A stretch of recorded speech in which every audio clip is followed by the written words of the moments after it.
by to launch FanStream Sports. 3, 2, 1. Let's start. Hello, sports fans. Welcome to FanStream Sports. Nothing but pure sports. This is the JP Show. JP, it is so good to hear you back on the air. Stand by. Now, here's JP. All right, welcome in to a Hump Day edition of the JP Peterson Show here, coming to you live from the RHS TV studios here in beautiful St. Petersburg. Peter Blake is alongside me here as we embark on another day of fun and frivolity where we celebrate free speech here, defend it, and highly encourage it here on the JP Peterson Show. Welcome in. We've got lots to get to today. We did Baker Mayfield getting the starting job yesterday. Stand by to launch FanStream Sports. We got some breaking news. Right. So we'll get into that a little bit more today. Let's start. Hello, sports fans. Welcome to FanStream Sports. Nothing but pure sports. This is the JP Show. JP, it is so good to hear you back on the air. Stand by. Now, here's And then JP. he just kind of laid it out there like a big fat one, you know. I'm like, hey, all right, that's good to have that over with. So yeah, that was fun. So we'll get to all that sound. Damian Woody on NFL Live, which is fantastic. It's absolutely, if you're a Bucs fan, you just want them to just keep crapping on Baker Mayfield, keep crapping on the Bucs. That's what you want. That is exactly what you want, and that's what you're going to get too. So that'll be fun. Stand by to launch The FanStream Rays with a Sports. huge comeback last night. They're getting 8 runs, getting 8 innings, Let's going start. to Colorado Sports Rockies. fans, welcome to FanStream Sports. Nothing but pure sports. This is the JP Show. JP, it is so good to hear you back on the air. Stand by now. Here's JP. We'll hit on that Wander Franco situation, obviously getting a little deeper and murkier. But I think the move yesterday certainly tells us a little bit more about where this is heading for Wander Franco, so we'll get into that as well. Scott Reynolds from the Pewter Report is going to join us as he does each and every Wednesday, and we'll move down Baker Mayfield and just basically, you know, this is the time you can really kind of dig in and feel, you know, what this team is going to look like. I don't expect any other huge additions. I don't think Jonathan Taylor's Stand by to launch FanStream Sports. the Buccaneers, although it's a little intriguing. Let's start. Hello, sports fans. We'll Welcome to put all that FanStream as Sports. the, Nothing but forward pure here. sports. This So we're is going the to jump right JP in. Show. JP, Rays it is so last good to hear night, you a back on the 12-4 air. win Stand by now. over Here's your JP. Colorado Rockies, and it was a little dicey there, quite frankly, for the Rays, as Zach felt pitched pretty well.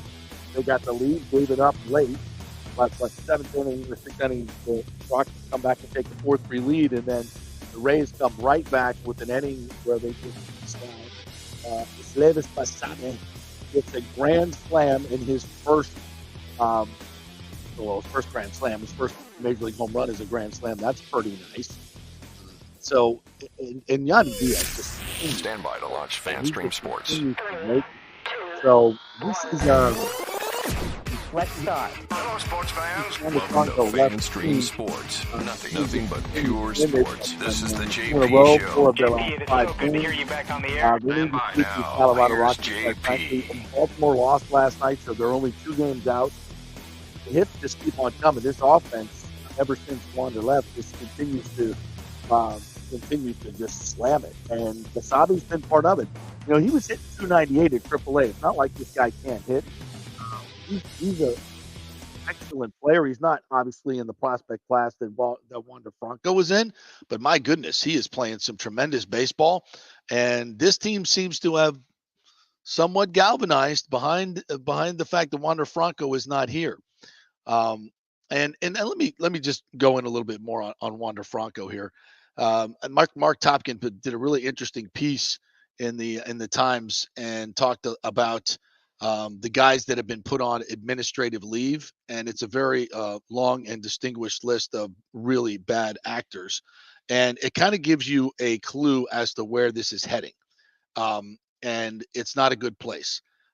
Listen to some of these names, and what's interesting about this whole process here is a lot of the names on this list were not formally charged or even did any jail time, but they got significant suspensions from Major League Baseball. And I'm trying to find that particular list here. But yeah, here it is. Um, and this is kind of a new thing that baseball has done. This list, it's implementing the joint domestic violence, sexual assault, and child abuse policy. Major League Baseball has used leave to sideline players during investigations. Going back to 2016, Hector Oliveira with the Braves, 82 games, accused of assaulting women in Arlington, Virginia, arrested, found guilty of misdemeanor charge, served 10 days in jail. He got 82 games. Jose Reyes, you remember him, assaulted his wife in Hawaii, arrested, charges dismissed when the wife declined to cooperate. He got 62 games plus spring training. Roberto Osuna of the Jays, 75 games, accused of assaulting women, arrested, charges withdrawn.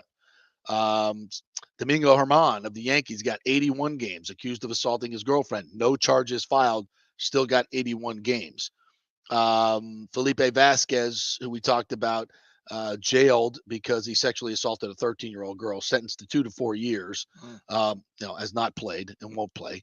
Julio Urias of the Dodgers got 20 games, an altercation with a woman in a parking lot, no charges filed. Abdubel Herrera of the Phillies, accused of assaulting his girlfriend, arrested, case dismissed, got 85 games. Still got 85 games. So Marcell Ozuna of the Braves got 20 games. The charges were dropped. Sterling Castro of the Nationals, 30 games, sexual assault, not charged. Trevor Bauer, which is an interesting case, accused of sexually assaulting a woman, no charges filed, got 324 games, reduced to 194. So all of these instances that we can look at, the precedent that has been set here by Major League Baseball is it doesn't matter what the legal system uncovers. So it's going to be more about Major League Baseball's investigation than what the legal system decides in the Dominican Republic that's going to determine what this suspension is. So I would guess what we're thinking is the Rays certainly know more than most other entities, I would think, about where they are in this case. And what have they done? As we always say, don't look what they say, look what they do. Right. They've scrubbed all their media of anything Wander Franco related. So you ask yourself, going back to the middle of this season when they made the unusual move of going to the press to disclose that Wander Franco wasn't a very good teammate, and then suspending him a month and a half later, this team is not supporting Wander Franco in any way, shape, or form. In fact, they're running from him as fast as they possibly can. Do they know more? Do they just want to get out of the contract? I don't know. We don't know those internal things. We can only look at what they're doing. And clearly they are distancing themselves from Wander Franco. So at this point, if I'm trying to read the tea leaves and I'm a Rays fan, I'm saying, I don't think Wander Franco is ever putting on a Rays uniform again. Yeah, I mean, it certainly seems like it. I mean, with everything that has happened at this point, and I think the key phrase is, administrative leave for no telling how long it's going to be. Yeah. So the longer this goes, the worse off it seems like it's going to get.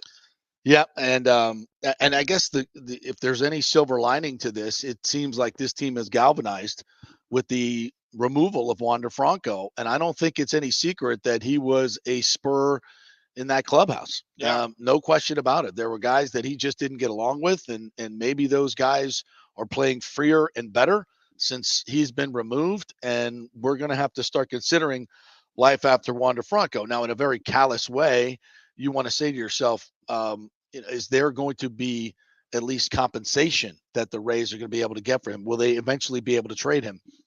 That all depends on what Major League Baseball does. You look at some of the situations we just named. I don't know how many of those guys, I would say a group of them, and not Trevor Bauer, have gone on to play. I mean, Domingo Germán, obviously for the Yankees, threw a no hitter against the Rays this year. Right. Julio Urias of the Dodgers, Sterling Castro, Marcell Ozuna. I mean, these guys have come back to play. Now we don't know what their situations were. All the facts are different. So this list doesn't necessarily become a death knell for Wander. In fact, with the exception of the guy that went to jail. Yeah. Most of these guys have come back and played except for Trevor Bauer, and that's still, kind of new. And the great TJ Reeves had this great stat last night: 61 runs since they left Wander Franco for the West Coast, and they've been 5-2. So like we talked about yesterday, it's kind of galvanized this team. Randy Arozarena is starting to hit the ball. By the way, Yandy Diaz continues to hit the ball. We talked about this off here. You can make a case any other year, if not for Shohei Ohtani. Who gets to be runner-up to Shohei Ohtani? Right. MVP? But, Diaz is definitely turning into one of the great leadoff hitters in baseball, which is a pleasant surprise. So now the Rays have a good problem on their hands because they're most likely going to have to sign him to an extension. Everything is coming together, and it certainly doesn't. Yeah. What, we have to pay him now? Like real money? Well, I hope so. I mean, no. right. Oh, no, right? That's where the sound effects come in. Oh, no. Wah, wah, wah, wah. Where are we trading him to? By the way, Francisco Mejia has been designated for assignment. How's that Blake Snell trade looking right about now? Not good at all. Like a disaster. I never liked the trade in the first place. From the very beginning. Yeah. Never. To me, it was all done off emotion. And money. And money. Yep. And why you dismantle a pitching staff that took you to the World Series, I have no idea. Right. But whatever. Not a great return. This team obviously has done very well in many, many trades, but that one did not work out so well. You mean Luis Patino didn't work out?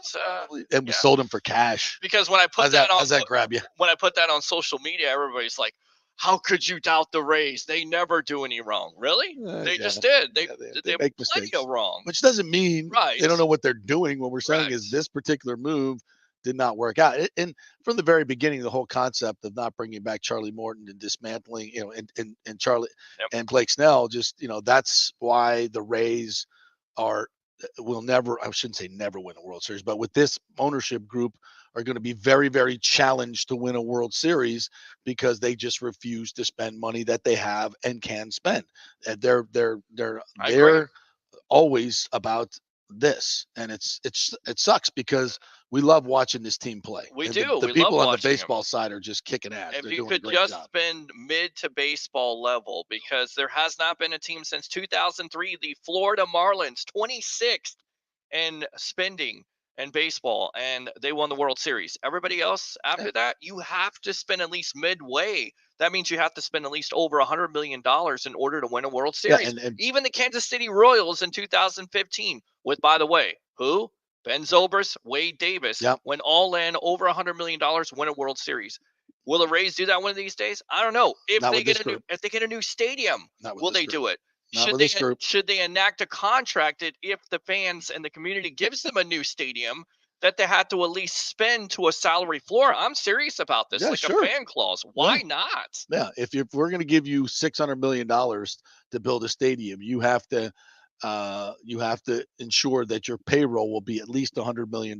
Right. By the way, league average is 166, and the Rays, you look at active payroll, you look at player costs. The Rays comparatively are about 70 million this year. Have never reached 90 million. I think their top was 82 million. So yeah, they're not even close to average, and they make plenty of money. By the way, folks, don't believe that ridiculous, stupid lie that they don't have the money. Go look at the lawsuit. They got plenty of money.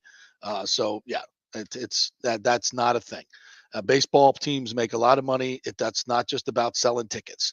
So they've got, especially when you keep your payroll that low, you're banking tens and tens of millions of dollars in profit each and every year. All right, so we have Kevin Cash from last night talking about this great comeback win. Yes. And some real bright spots in the lineup all the way across as they just continue. And by the way, the meltdown by the Rockies. You just absolutely drop a ball right in your glove in left field. Awful. A tailor-made double play that the shortstop says, I think I should flip it to the second baseman instead.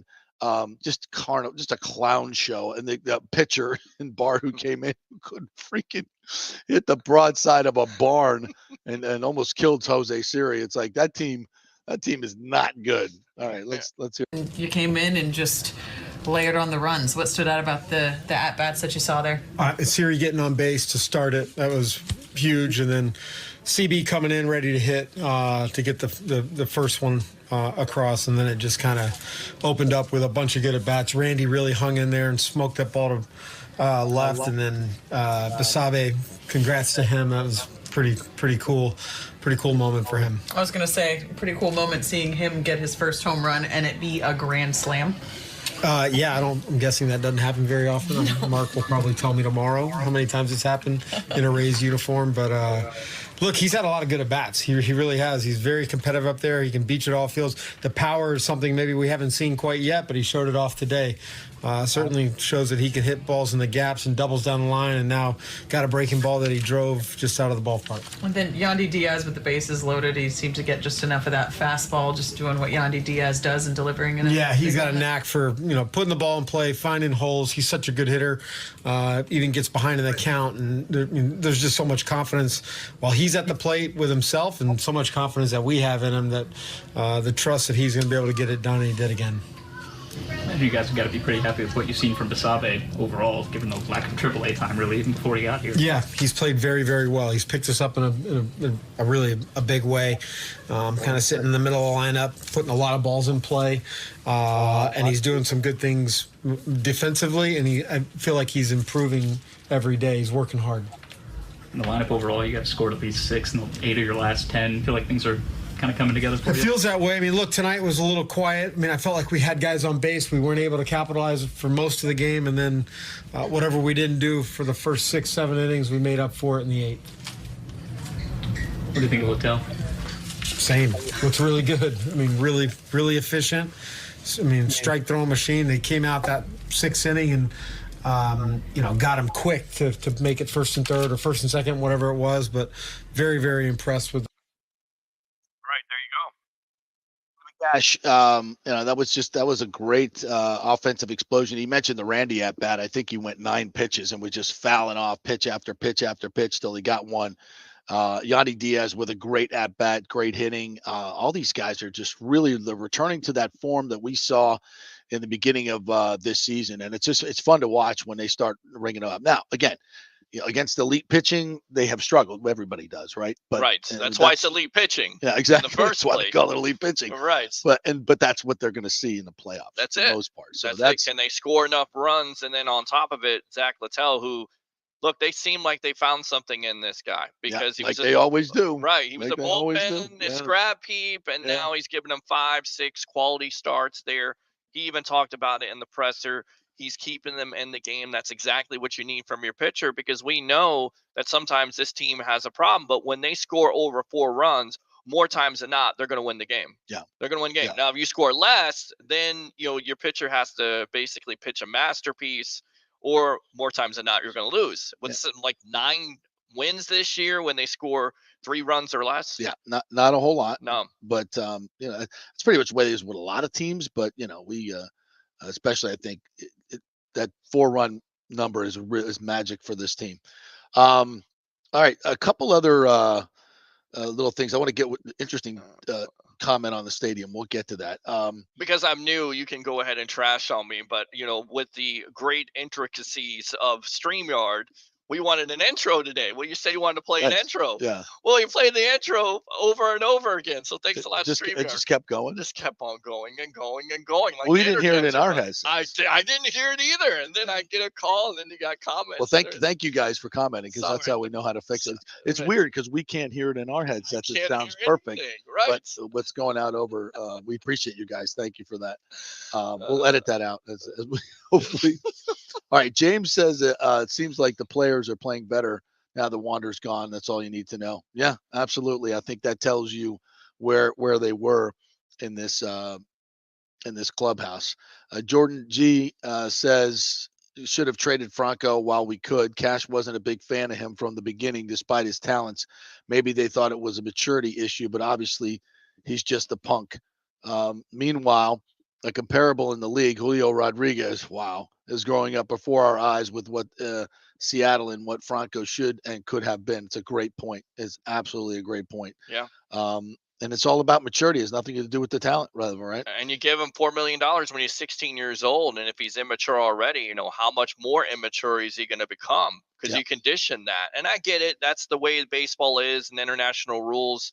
But you got to think, we talked about it yesterday, the mentor on this team has to be there somewhere. And it's not here. And it hasn't been in his life, obviously. And again, not convicting him, but it seems like even if he's not guilty, he's still putting himself in these situations. And I always ask this on my show and other shows, what's the priority? Do you want to be a Major League Baseball player? Do you want to make millions of dollars? Do you want to make elite money? Or do you want to continue to put yourself in situations where you're a target for not only social media, but everybody else? What's the priority, JP? What is it? Well, I think clearly from the beginning with him, it was about being famous, being a big shot, spending the money, showing the bling, and all those things. And those are outward things where you don't want to judge a book by its cover. Right. But they show you some immaturity. If you're walking around with $400,000 worth of jewelry and putting it in your car, not real smart, bro. Not real smart. Not not having it's not smart. Nope. And you can debate the even the idea of buying all that stuff at your particular age, but again, it's when it comes to this, when then it manifests itself in what may be illegal behavior and disgusting behavior, it's not good. No, it's not good. And it's multiple allegations. It's not just one, it's multiple. And the ramifications of what it does to this franchise are just as Jordan pointed out. Julio Rodriguez, where's he going to take Seattle? And Wander Franco? Right. There may be a situation where the Rays get nothing for his talent that they've developed and invested in and scouted. I mean, when you find these guys, these are things that change the fortunes of franchises. And the Rays were well on their way to having that. And then, wow.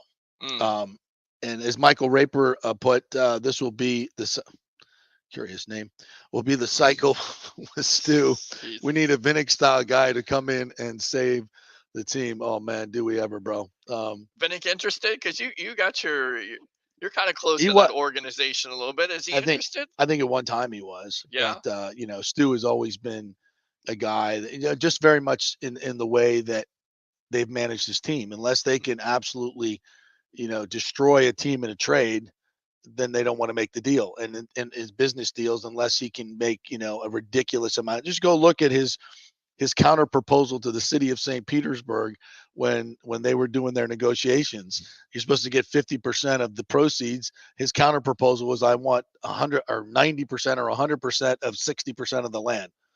I mean, just a ridiculous counter proposal, which is not bargaining in good faith. Right. And once again, delaying a project that should have been well underway under Rick Kreisman, giving thousands of jobs, high-paying jobs to the people of St. Petersburg. It could have been well underway. Building a stadium in Tampa would have been thousands of high-paying jobs for the people in Tampa. It could have been a boon for this entire area. Probably already be in the stadium right by now. Right. But instead, he's chosen to not bargain in good faith and do things like that. And that's the way he's been in business. And I think Jeffrey Vinnick smelled that and said, I want no part of that.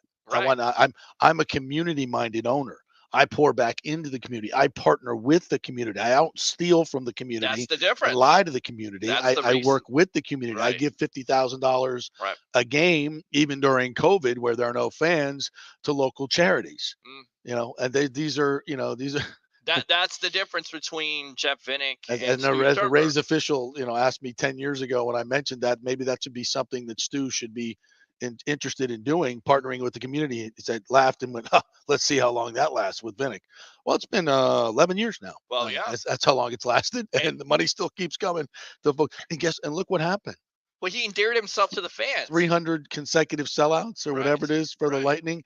Hockey has a much bigger fan base, or I shouldn't say bigger fan base because the Rays have bigger television numbers, but dedicated fan base that go to the games. Right. That's what Jeffrey Vinnick has cultivated by partnering with the community, giving back to the community, not lying about the community, not stealing from the community. It's amazing how that works. Not blackmailing the community. Yeah, by saying every year we're about to change stadiums, we're about to relocate. If we don't get a new stadium, if I can't sustain, I mean, how would you like it if you're making $32,000 to $35,000, maybe even less than that right now? The way things are going. Which is the median income in Tampa Bay. Right. You're making that, and you're listening to a multi-million-dollar owner say in so many words, "I can't sustain. If you don't build me a new stadium, I'm taking my ball." It's not a major league market. Right. But suddenly it is. Right. Yeah. Why? Now because he's endeared himself. Because Major League Baseball told him he's not going anywhere. Right. You got to get a stadium deal done there. Your stupid sister city plan is crap. It's never Horrible. going to work. Was never going to work. Horrible. So you got to stay in that market because we're not leaving that market and get a stadium deal done. But Major League Baseball, I think, has now understood what Stu's been doing. It's not in the best interest of the rest of the owners who continue to give him revenue sharing money. And I think now they've pretty much taken over this process. That's my gut feeling. I'm not reporting that. That's my gut feeling from the people I've talked to within the process. I think the sale of this team is imminent within the year.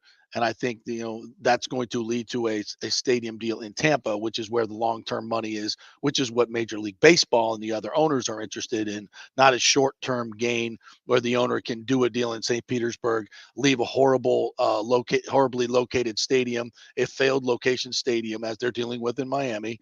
And Major League Baseball is not going to make that mistake again. So that to me, unless Stu is able to force something that the rest of these owners don't want, which of course they have to sign off on everything, then that's where I think it's headed. Now that's good for the Rays. That's great for the Rays. New ownership, stadium in Tampa is the way that we move forward like the Braves did. If the template is already there, no reason to, everybody is going towards this template.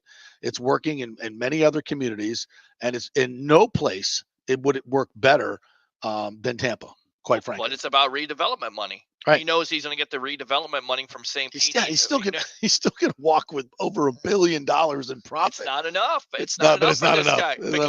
Because you remember the comments, well, if I can get the naming rights, maybe I'll come in at 250. It's like, how about come in halfway? If you want a nearly $1 billion stadium to be built, come in halfway, do something. And you're still going to make so much money, but it's not enough. There's a great comment here. I got to read this one. Stu is the psycho spouse threatening to leave all the time, but doesn't have the guts to do it. Exactly.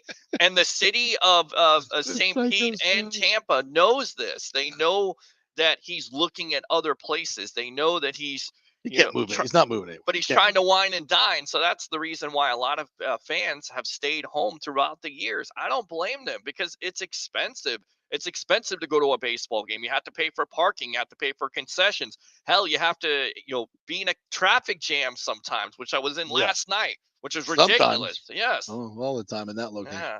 Lonnie says, do you think the Rays were aware of these things, hence why they cracked the whip on him earlier this season? Absolutely. Yeah, I've been talking about that for a while. Yeah. It's and from the day that it happened, it was a very unusual move for a club to go to the media and disclose things that are happening inside your clubhouse that are untoward, him being a bad teammate. That was weird. So yeah, I think they started to get an inkling of that at that particular time. This one, total speculation, Richie P, but it would not surprise me to see Vinnick let this thing play out and then swoop in and close the deal for the Rays. I don't think that's happening.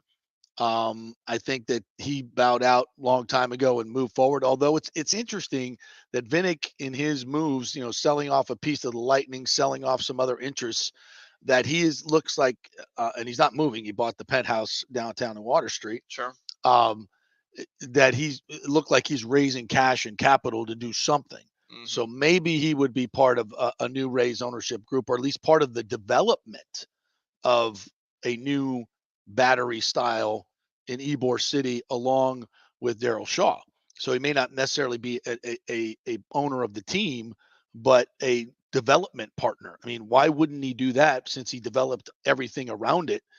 Why would you want a competitor to come in and make more money in that development area, which you've already invested $3 billion, you and Bill Gates? So the Water Street, that makes sense to me. Mm-hmm. If I'm just following the money. Again, I have no inside information whatsoever on any of this. I'm just looking at it from a money standpoint. So yeah, maybe. And that would be great. That would be great.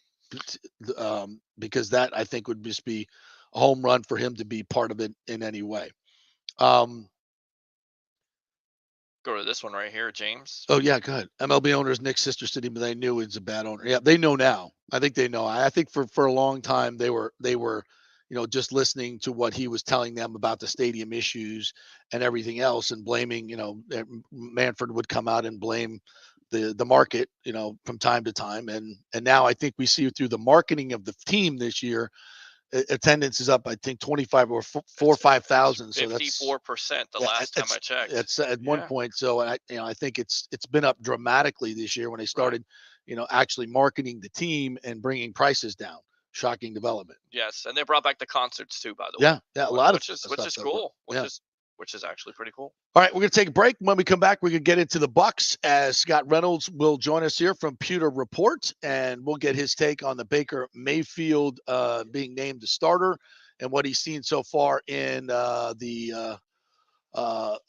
preseason. So stay with us. Back in 3.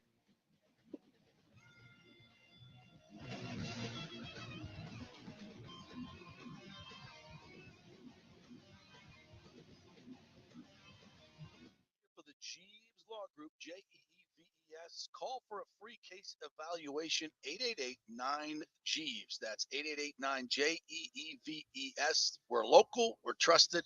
The law firm brings over 80 years of combined legal experience focusing on clients in Tampa Bay, the state of Florida, and national class action cases. If you're injured, get that free case evaluation, no cost to you. The Jeeves Law Group's focus is on auto, truck, and motorcycle accidents, as well as class action and consumer protection law. Scott Jeeves is a board-certified civil trial lawyer and a certified circuit court mediator practicing in the Tampa Bay area for over 30 years. You hear him on the show all the time. Great guy, big Gator fan, and great for the community. The Jeeves Law Group is a highly skilled team with years of experience that will apply their skills, expertise, and knowledge to assist individuals who have been in an accident with compensation for damages, lost wages, medical expenses, pain and suffering, and property damage. Get that free case evaluation, 888-9-JEEVES. That's 888-9-JEEVES. Hey guys, are you experiencing those feelings of getting older, lower sex drive, fatigue, hot flashes, moodiness, or you just don't feel like you had the vitality you once had? It's a chronic problem here in the United States. You're not just getting old, it's likely low testosterone. Studies over the last 20 years show a shocking decline in younger males aged 16 to 39. Older men have seen a sharp decline as well. So do something about it. Go see my friend Christopher Lugo at Bay Area Modern Medicine. Look, testosterone replacement is not a frivolous treatment. It takes a professional, targeted approach that focuses on total body wellness, vitality, and emotional stability, not a one-size-fits-all approach like many clinics use. They will monitor your blood work and adjust your treatment as needed for optimal results. Folks, I've been on testosterone therapy for over 6 years, and it is a life changer. You will feel and look better than you did 10 years ago. Give them a call at 844-977-3477 or go to BAMMC.com.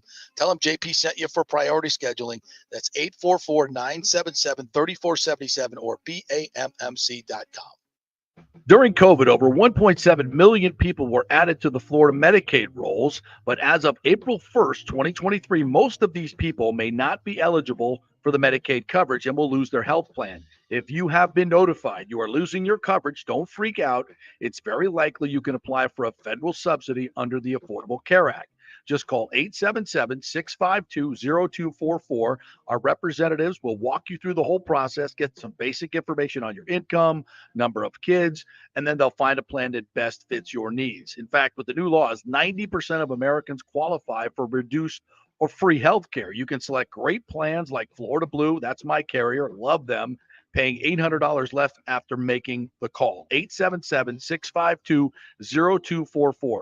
Our highly trained professionals know all the intricacies of the new laws. They will do all the work. You save tons of money.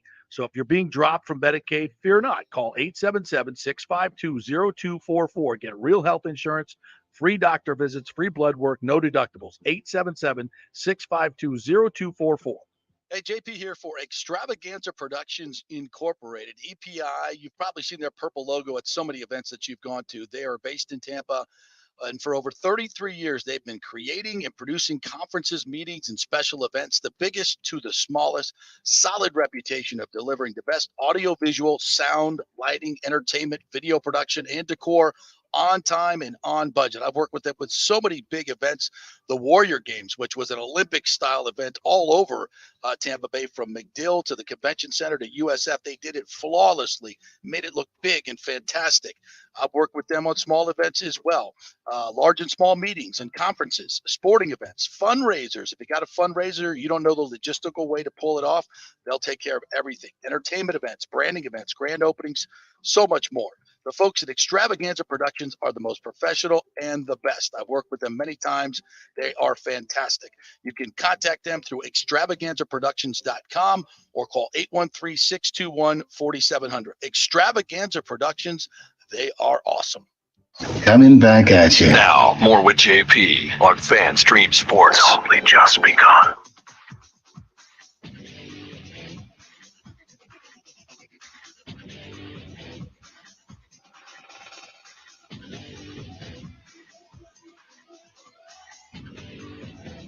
Welcome back to the JP Peterson Show.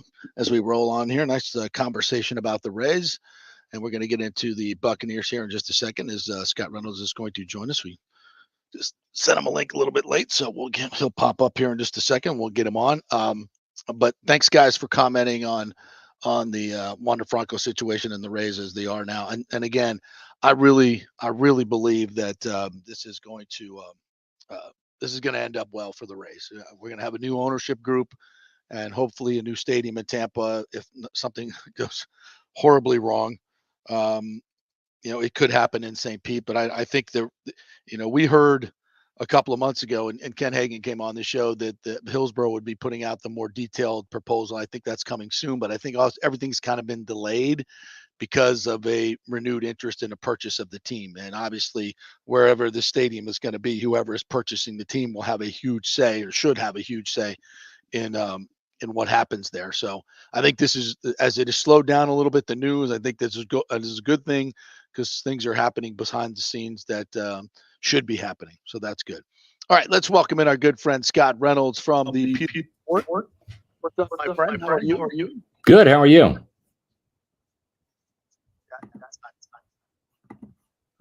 Were you in the press conference yesterday when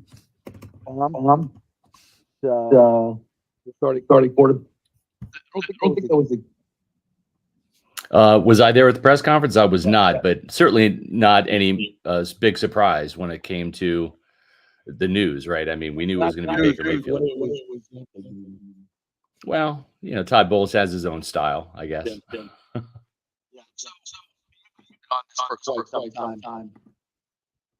Yeah, we've known about it for quite a while now, and it certainly has been something that we've expected. Baker Mayfield really had to lose this job for Kyle Trask to win it. It all came down to experience, and if Kyle Trask was going to be the guy that was going to beat Baker Mayfield, then he had to make sure that he came out and won the job. That means more touchdowns, fewer interceptions, and Baker really had to kind of screw up. So I think that was the issue there. No, I talked yesterday about this. Baker Mayfield has back, and I think we discussed it. But it might be a good time to renew it. Hearing from Baker the other day, he's got that chip on his shoulder. I think the team has a chip on his shoulder. So I think very, very important that energy moving forward. Well, I mean, Baker Mayfield has got leadership qualities, and I think it's important for this quarterback race to be settled now, because then he is going to have some time, really 3 weeks, call it 3 weeks, to get ready for the opening season, taking those starter reps, not just in the game on Saturday with the starters because they're going to play, but also just making sure in practice that it kind of skews now towards Baker, right? Whether that's 55% of the reps, 65% of the reps, whatever that number is that Dave Canales is going to feed his starter. Baker is taking more of those reps now for sure. All right, when you look at other portions of this team, the wide receivers, what are your thoughts on what you've seen so far in camp? I'm one of these people. I don't think Russell Gage, I wasn't expecting a bunch from him, to be honest. I really wasn't. I thought that at some point in time, Trey Palmer was going to take over as that number 3 wide receiver.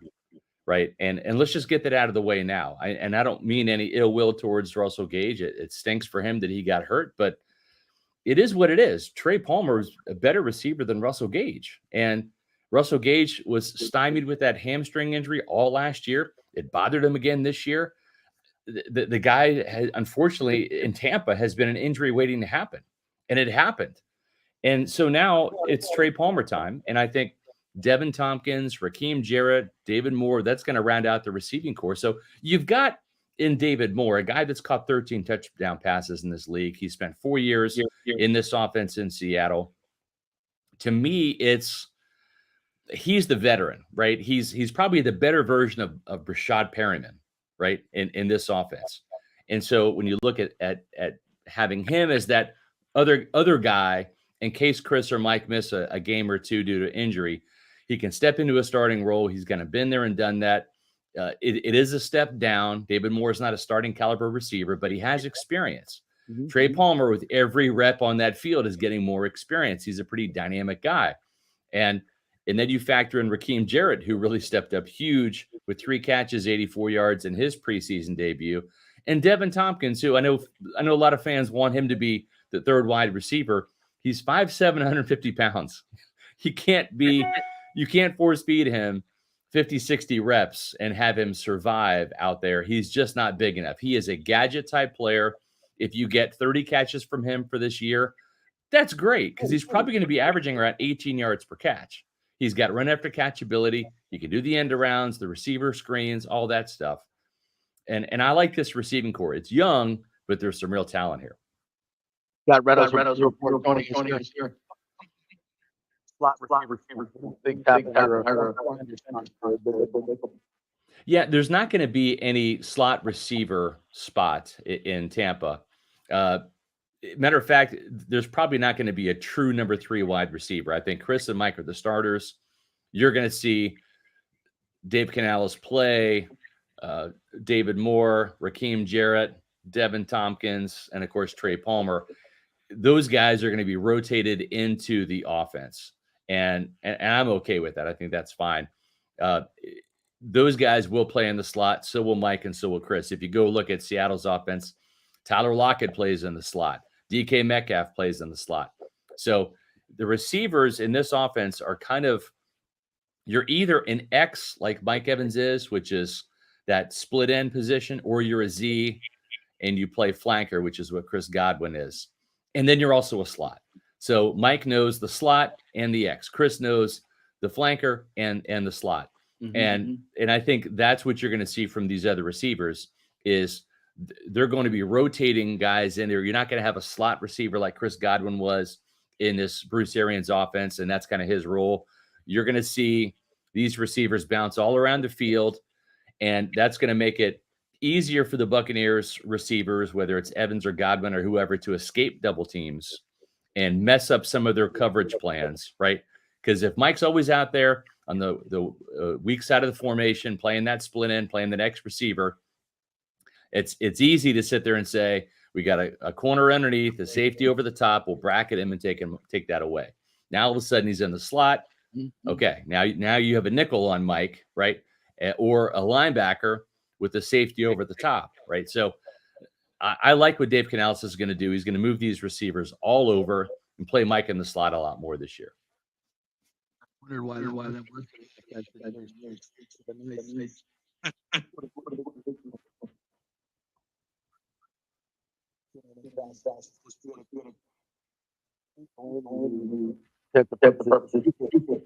He's a playmaker. I'm having a hard time hearing you, JP. Your audio is going in and out for some reason here. Sorry. Nickelback. Yeah, Nickelback. I think it's going to be D. Delaney's job. I believe that he is that veteran presence. You look at the snap counts. This is really a 4-2-5 defense when you really look at the number of snaps that they play in nickel. And the 2 linebackers, of course, are Devin White and Levante David. They will run a 3-4 scheme when offenses are in, say, 2 or 3 tight end sets. That's Bowles' base defense. But when we say base defense, he really plays nickel more than anything because most teams go to 3 or 4 wide receivers at this day and age, especially the ones with quarterbacks. And in that case, you got to have nickel on the field. Chris Isian, I think at some point, it can be a dynamic playmaker. I think he eventually gets that job, but to start the season is D. Delaney. As Todd Bowles said, the ball just happens to find him. He's got a couple years of experience in this offense. We saw what he was able to do Saturday night with a nice shoestring interception. Then he had another interception in the fourth quarter that was negated by an offside penalty, or maybe it was a defensive holding penalty. But D. Delaney's been there and done that. And I think that he has the trust of Coach Bowles. He can play outside corner in a pinch. He can play either safety spot in a pinch. I think he's proven he can be a nickel. So he's going to get the first crack at the position. And I think that Christian Izzian's probably going to be pressuring him throughout the year.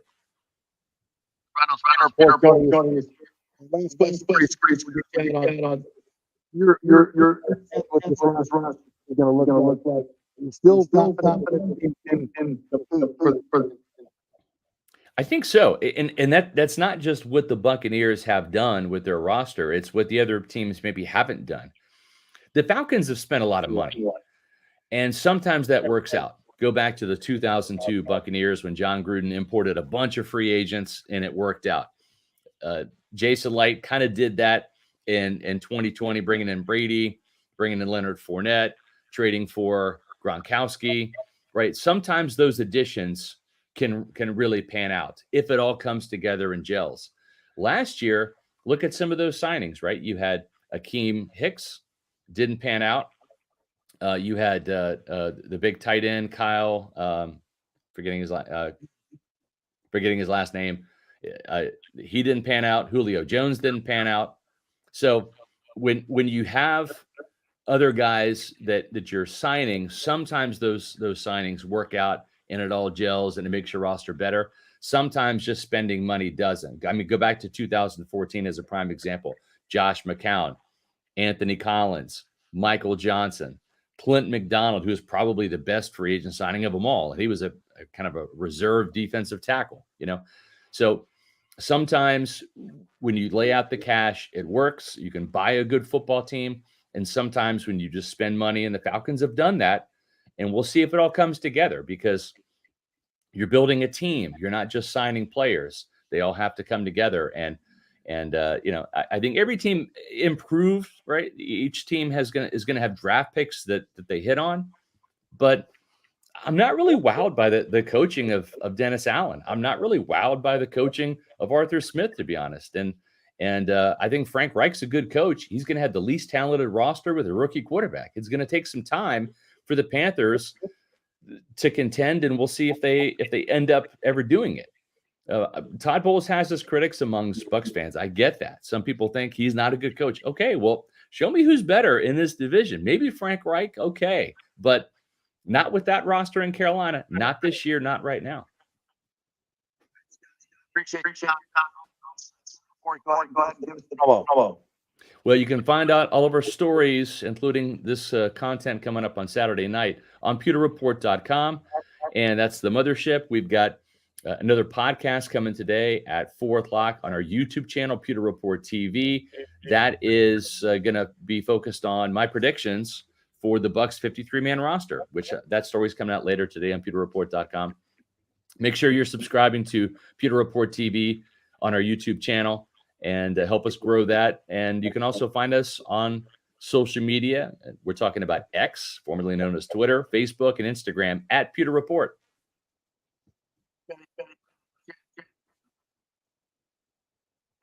Thanks, JP. Scotty as well. We apologize for that. We're going to try to get it right here in just a second. We'll take a quick break. We'll come back on the other side. We'll hear from Todd Bowles and some of the shenanigans that went on yesterday at One Buck Place and much more coming your way here on the JP Peterson Show, brought to you by the Jeeves Law Group, JEEVES lawgroup.com. And they will give you the personal attention you so richly deserve. So check them out at jeeveslawgroup.com and Bay Area Model Medical Center, BAMMC.com. Chris Lugo is my primary physician. Make him yours as well. Go to BAMMC.com to get your appointment. Back in 3. Stay with us.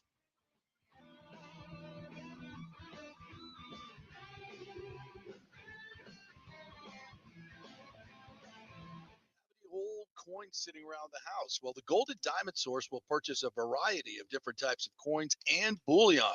Their gold buying program includes sterling silver, platinum, and watches.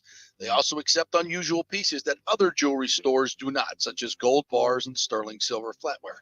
The list of items they do accept is far more extensive than those they don't. So check it out. While you're there, you can check out the largest collection of any family-owned jewelry store in the country, especially with summer coming to an end. The holidays are right around the corner. Never too early to start your holiday shopping, especially if you're planning on getting engaged or have any birthdays or anniversaries coming up. Come on in and find out what buying jewelry should be like with an expert staff of gold and diamond jewelry enthusiasts. And the best part, they treat you like family. And if you're worrying about price, don't. The Gold and Diamond Source has something for everyone's budget. They even have a layaway. If you stop in and get your favorite piece now, you can have it paid off by Christmas. Plus, you can even finance your purchase with 0% interest for up to 5 years, and you can get a $5,000 diamond for only $83 a month. It's the greatest folks in the world, Julie and Steve Weintraub, the Gold and Diamond Source, 3800 Ulmerton Road, always online at thegoldendiamondsource.com. JP here for my good friends at Italiano Insurance, and they did it again. Once again, Italiano Insurance stepping up with the best customer service. I was in a bind. My old insurance company, my auto insurance, jacked up my rate, so I called Charity at Italiano Insurance, and she stayed till 9:30 at night until she got my insurance done. And guess what? She searched all these companies for me. I didn't do the work. She did. Saved me $1,000 on my annual premium. $1,000, folks. That's real money. And that's what you get at Italiano Insurance. Great customer service. And here's another note for you, by the way, with hurricane season up. 40% of people in Florida are underinsured. That means if you have something happen during a hurricane and you need replacement cost, you're going to get 40% less than you deserve. Can't let that happen. Call the folks at Italiano Insurance and get them to help you out in both those regards. They will save you money and keep you insured properly. That's 813-877-7799. Great folks in the community, been doing it for over 60 years. Italiano Insurance, 813-877-7799. All right, this is for all you guys who don't want to go to the gym and do 5,000 crunches. At Bay Area Modern Medical Center, you can get on the new True Body machine where you can reduce fat and tone up your muscle. It's like doing 54,000 crunches in just 15 minutes. Define your body as you see fit. True Body offers personalized muscle stimulation that delivers the equivalent of those 54,000 crunches in just 15 minutes. Just get in touch with them at Bay Area Modern Medical Center, BAMMC.com. Chris Lugo and the team over there will set you up on True Body and get amazing results. Non-invasive with comfortable and little to no pain and zero downtime. You can isolate and target those areas that you want to improve and treat multiple areas simultaneously. It's an amazing machine, so check it out at Bay Area Modern Medical Center, BAMMC.com. Well, Fitz the mortgage guy did it again. A listener heard his ad, was going to another big bank, but called Scott Fitzgerald at American Mortgage Services of Tampa, and Fitz saved him $618 on his monthly payment. Are you kidding me? Folks, that's big money. Rates are going up, they're going down, they're going all over the place. Scott will shop your loan and save you lender fees and get the best rates. Email him, scott@amstampa.com, or call 813-294-7595. That's Fitz the mortgage guy. Lots of stuff going on right now, and these rates are going all over the place. You need somebody knowledgeable in the market that will work hard for you and get you the best deal. That's my man, Scott. He's done 3 loans for me, done thousands of loans for local folks here, works with a lot of the coaches and players in the area. He's the guy. 813-294-7595, or go to scott@amstampa.com. Let's go right now. Back to the show with JP on FanStream Sports. All right, welcome back to the JP Peterson Show, brought to you by the great folks at Italiano Insurance. Those great folks who saved me $1,000 on my auto insurance. They do all the work, folks. All you got to do is call them at 813-877-7799. My good friend Charity there that does a lot of the pricing of the insurance. She stayed till 9:30 at night to get my insurance done because it needed to be binded by that particular night. That's what they do. They give you great customer service. You actually have a human being that you try that with some of these bigger companies calling in and getting a human being on the line who can actually react to you. And they will search a bunch of different companies, not just one.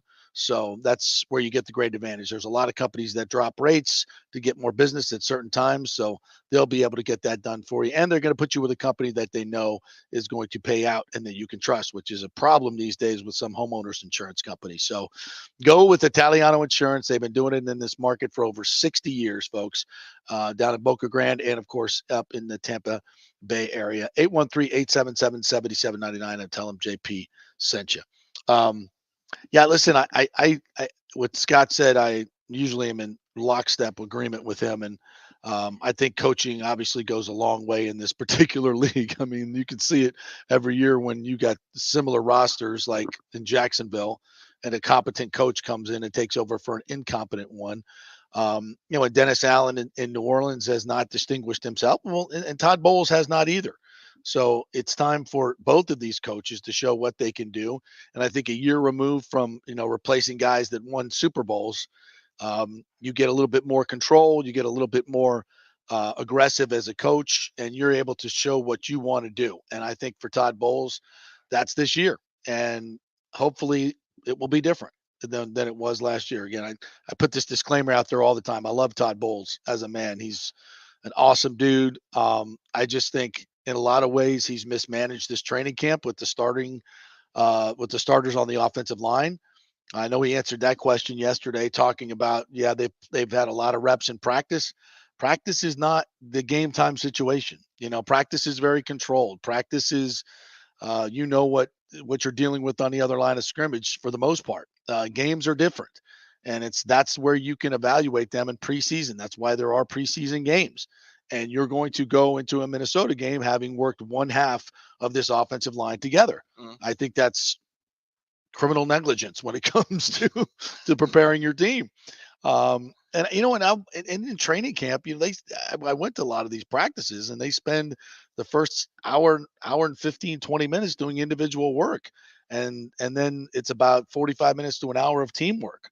I don't know if that's enough. How much do you play them against Baltimore? Do you play them at least a half? A half? Do you play them into the third quarter? Does it come down to a situation where you're like the Kansas City Chiefs, where you try to play your starters as much as you can and hope, knock on wood, that you don't have any injuries at the end of the day? Because again, the number one priority is what? To keep everybody healthy. And already the number one priority is to win. Right. Is to prepare your team to win. Right. In the regular season. But if you have those injuries, there's going to be more of a likelihood that you're not going to win. True. So that's the key at this point. And it's a fine line. Right. But, with an experienced team, right, I would keep my starters out. Right. With a young, inexperienced team like the Bucs now have, I'm playing my starters to get them ready for week 1 and week 2 and week 3. I mean, I get it. It's a fine line, but you also have to, it's football. It's a collision sport. Guys are going to get injured, and you got to deal with it. I think if you don't play your starters and you don't practice and you don't get more execution and evaluation time, I think you're ensuring the fact that you're going to start slow and not be ready for week 1. So I'd rather take the chance to get my guys ready. Mm-hmm. I'm not sitting there, telling you go out and play your starters for a whole game. This offensive line has not played one snap together in a preseason game. Not one. Yeah. That's telling in itself. And for a team that has lots of question marks, of course, going back to the offensive line, Ryan Jensen, the story came out yesterday. We need to talk about that. From Joe Bucs fan, saying that, there's a likelihood not only he's not going to start week 1, but it may be career ending. Like that's the sense around, that's what they're saying. You don't know, but everything that you've seen at this point, everything that you've heard at this point has not been good. He hasn't practiced one time. He's practiced. He just hasn't practiced in team setting. Okay. He hasn't practiced 11 on 11, but he's done individual work. But he's been off for a week. I don't think he's done any individual work for at least a week, 10 days.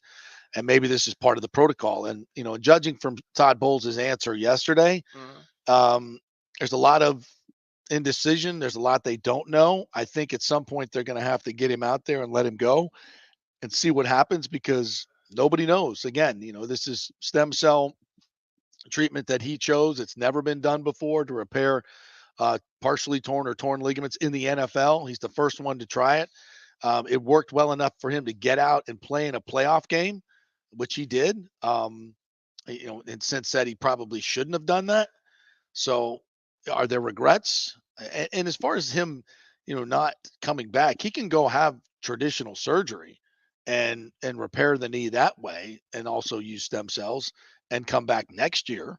I mean, I don't see why that wouldn't be an option, unless there's something I don't know, unless the knee is so damaged that that's not an option, but it would seem to be an option.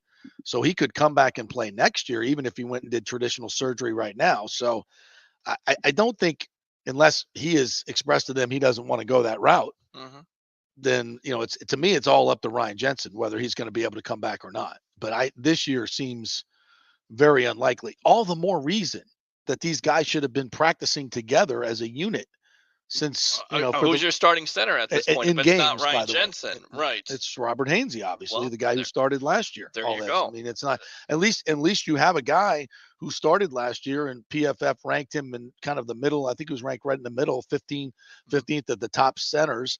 So it's not horrible. It's Right. not, Ryan Jensen was an elite center.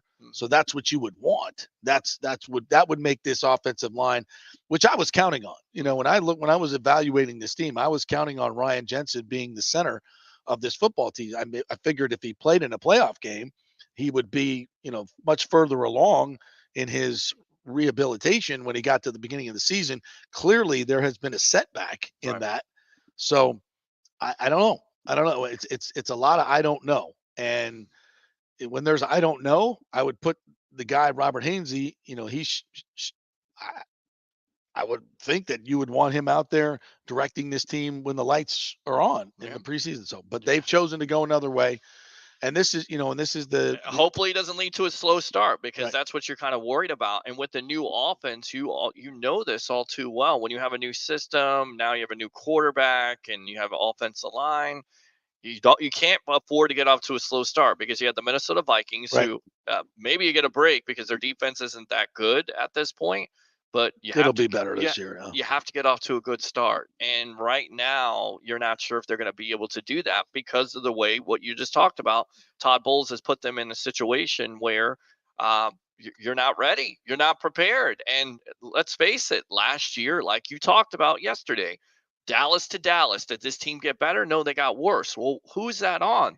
That's on the preparation of the coach. The coach has to get them ready. Yeah. And he's got his other coaching staff now. He hired his own offensive guys. He's got his new offensive system. The pressure is on him. If he doesn't have this team prepared to play, then they're in big trouble. And they got to get off to a good start. You talked about it, 2-2, at least 2-2. If you're 1-3, if you're 0-4, then you're starting to talk about Kyle Trask coming in. You have a quarterback controversy. Replacing the coach, fan base again. First overall pick. Caleb Williams, Drake May. Let's all get excited about a quarterback we have no freaking idea is going to work out. Everybody just assumes you get a number one pick and he's all of a sudden going to be Patrick Mahomes or he's going to be Josh Allen. Again, doesn't always work that way. It doesn't. Those guys weren't number one picks.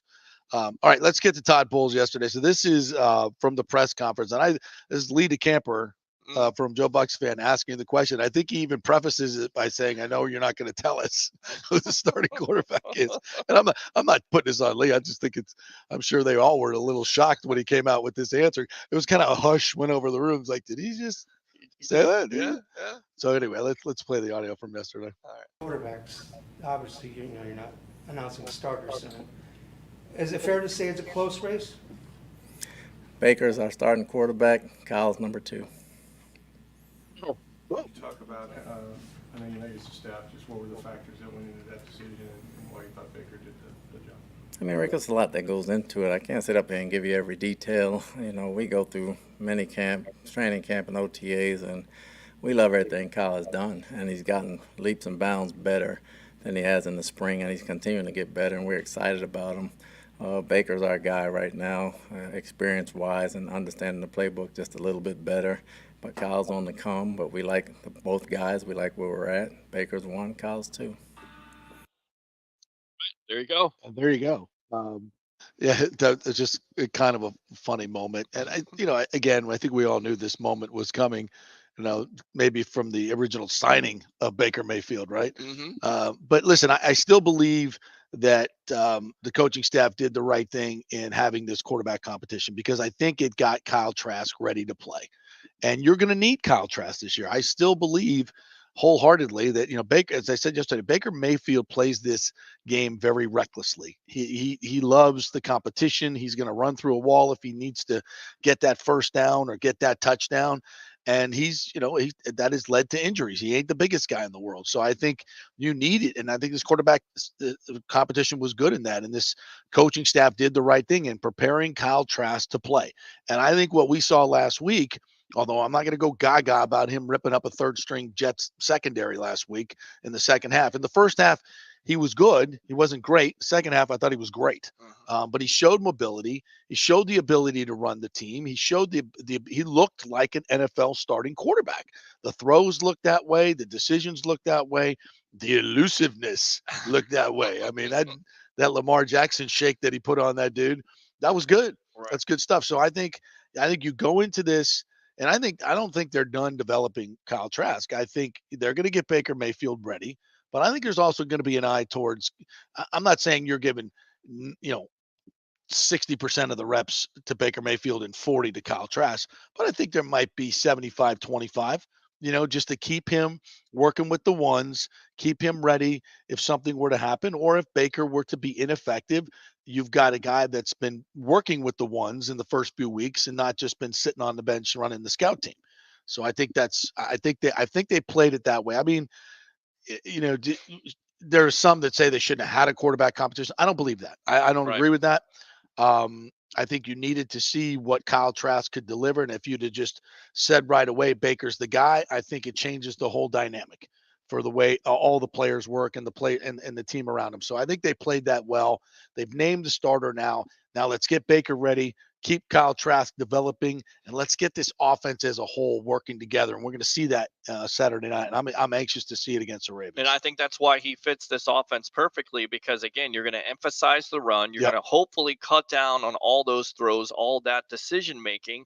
And because you have a conservative – right, for Baker. Yeah. Because we know that Baker can make all the throws, but also we know that Baker can make all the throws to the other team. So that's what a lot of fans are worried about. And just putting on social media yesterday – what do you think about it? And it's such a lightning rod of controversy where everybody's like 5-12, or here we come 2-15. There's really no positive. There's maybe like 3 fans on the page that I put it on, my Facebook page, 3 fans that were actually positive about it. Everybody else is so down on it.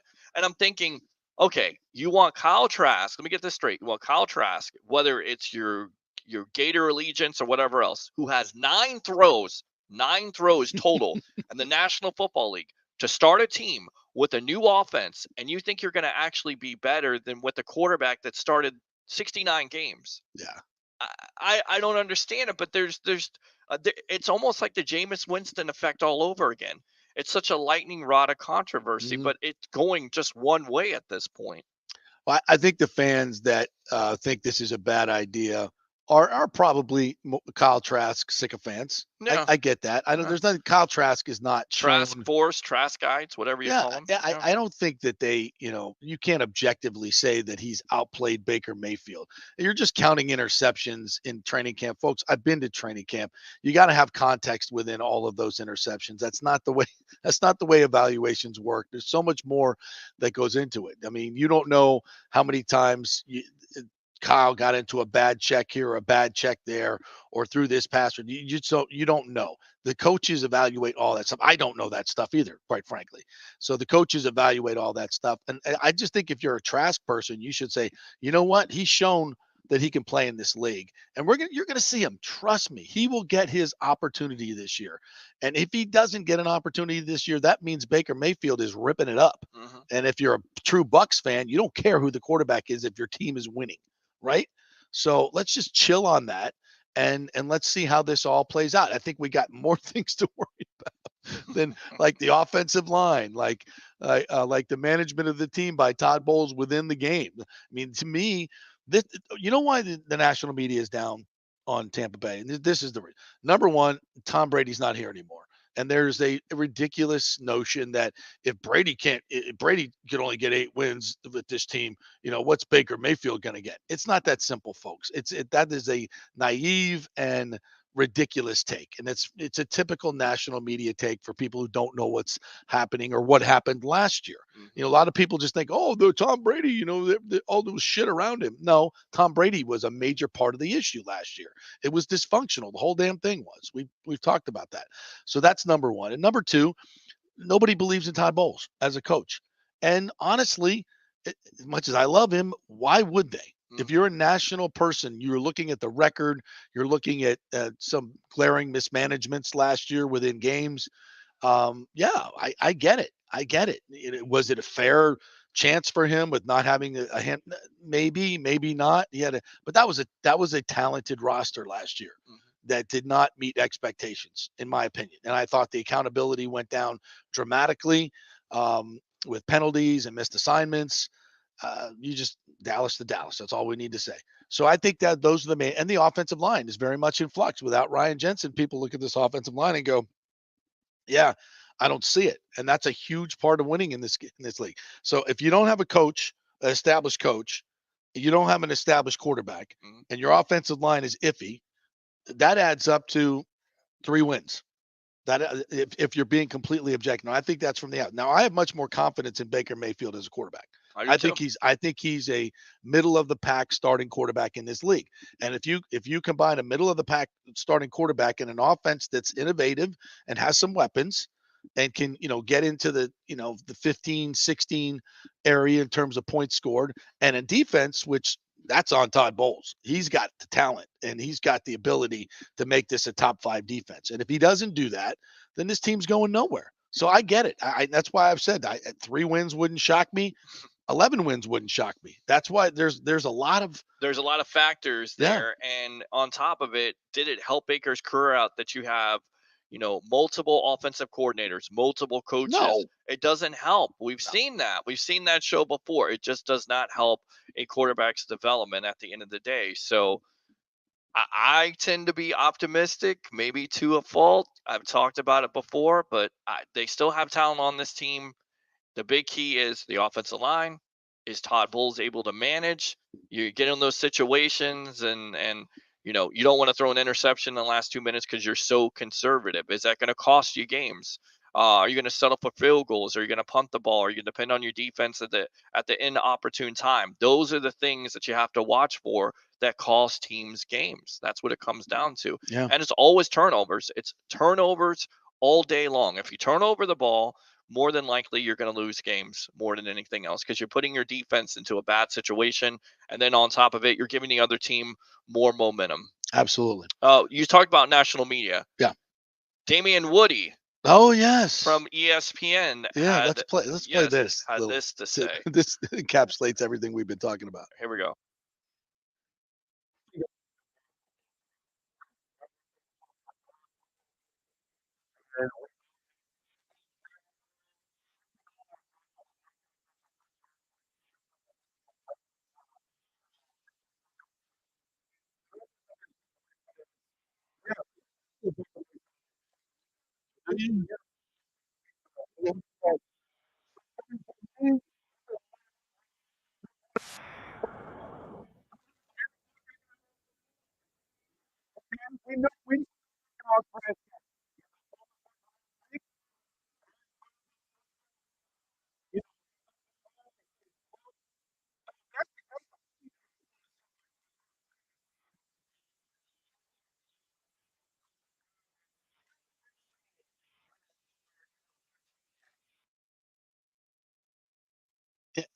Look, I get it. Damian Woody is he's a good analyst, but he's not.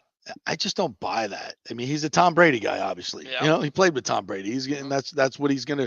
But Damian, if you didn't pay attention, that wasn't Tom Brady last year. Okay, it wasn't him. No. So, I mean, will the quarterback play be better this year? I don't know if you can quantify it that way. Will they score more than 18 points a game? Yes, they will. Unless this offensive line is complete horse crap, they will score more than 18 points a game. But we'll look. There's a lot of unknowns. I get that. If you're going to be an analyst in this league, go with the knowns, the known quantities. It's hard to go against the grain and say, "Oh, the Bucs are going to win this division," like Sal Pal has said on our show that they're going to be in the fight for the division. I believe they are. So, we'll see. I mean, I think Damian Woody doesn't know that there's a defense in Tampa Bay. There are, we get to play defense as well. That's still a part of football last time I checked. So if you're just concentrating on, it's Brady to Mayfield, I get it. But that to me is a very naive and uninformed take. I think it's a lazy take. I think it's been an overall lazy take all throughout this whole postseason. Well, they lost Brady. Well, they're not any good. Well, they weren't any good last year. So what's the difference at this point? Well, why weren't they good? Well, the Brady distractions. Well, we can't mention that because he's Tom Brady. We can't mention the fact that he had 25 and 9 and couldn't throw down the field, and the Bucs had less than 20-yard plays than the previous 2 years. You can't mention that because, again, it's Tom Brady. That's the problem. Let's tell the truth here. This is what we do on the JP Peterson show. Yeah. Let's tell the truth. We told here. it all last year. Brady was not good last was year. Going on? Whether the offensive line gave him time or not, or committed critical penalties at critical times, he was not good. He could not make all those throws that he was able to make. He didn't want to get hit. 2 years, right? He didn't want to get hit. You can't play quarterback like that. And on top of it, you probably didn't even want to be there because he wanted to be with the Dolphins in the first place. That's right. And all his teammates knew that, by the way. Right, and he also had his mind set on the divorce and all the distractions going to right. That stuff catches up, and for me, that's why that take is just so lazy. Right, it's a good word. All right, we're going to take a break. We're going to come back and hear from Baker Mayfield. I thought very interesting press conference yesterday from him once he's named the starter, and I think Baker Mayfield is a fascinating young man on so many levels. Watching his growth over the years. Again, if you think it's the old Baker Mayfield, get up to speed. Take a break here. We're brought to you by the great folks at the Gold and Diamond Source. Hey, if you got any sterling silver at home, flatware, bring it into the Gold and Diamond Source. They'll give you cash money for that. Old jewelry, old gold jewelry, gold coins, whatever. Take it into the Gold and Diamond Source, and they will pay you cash money. And, of course, if you're looking for that engagement ring, it's the Gold and Diamond Source. 3800 Almerton Road, always online at thegoldendiamondsource.com. Back in 3. Stay with us.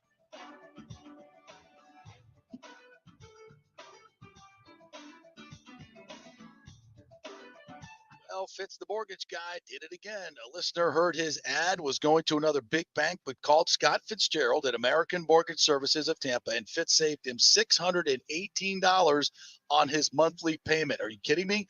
Folks, that's big money. Rates are going up. They're going down. They're going all over the place. Scott will shop your loan and save you lender fees and get the best rates. Email him, scott@amstampa.com, or call 813-294-7595. That's Fitz the mortgage guy.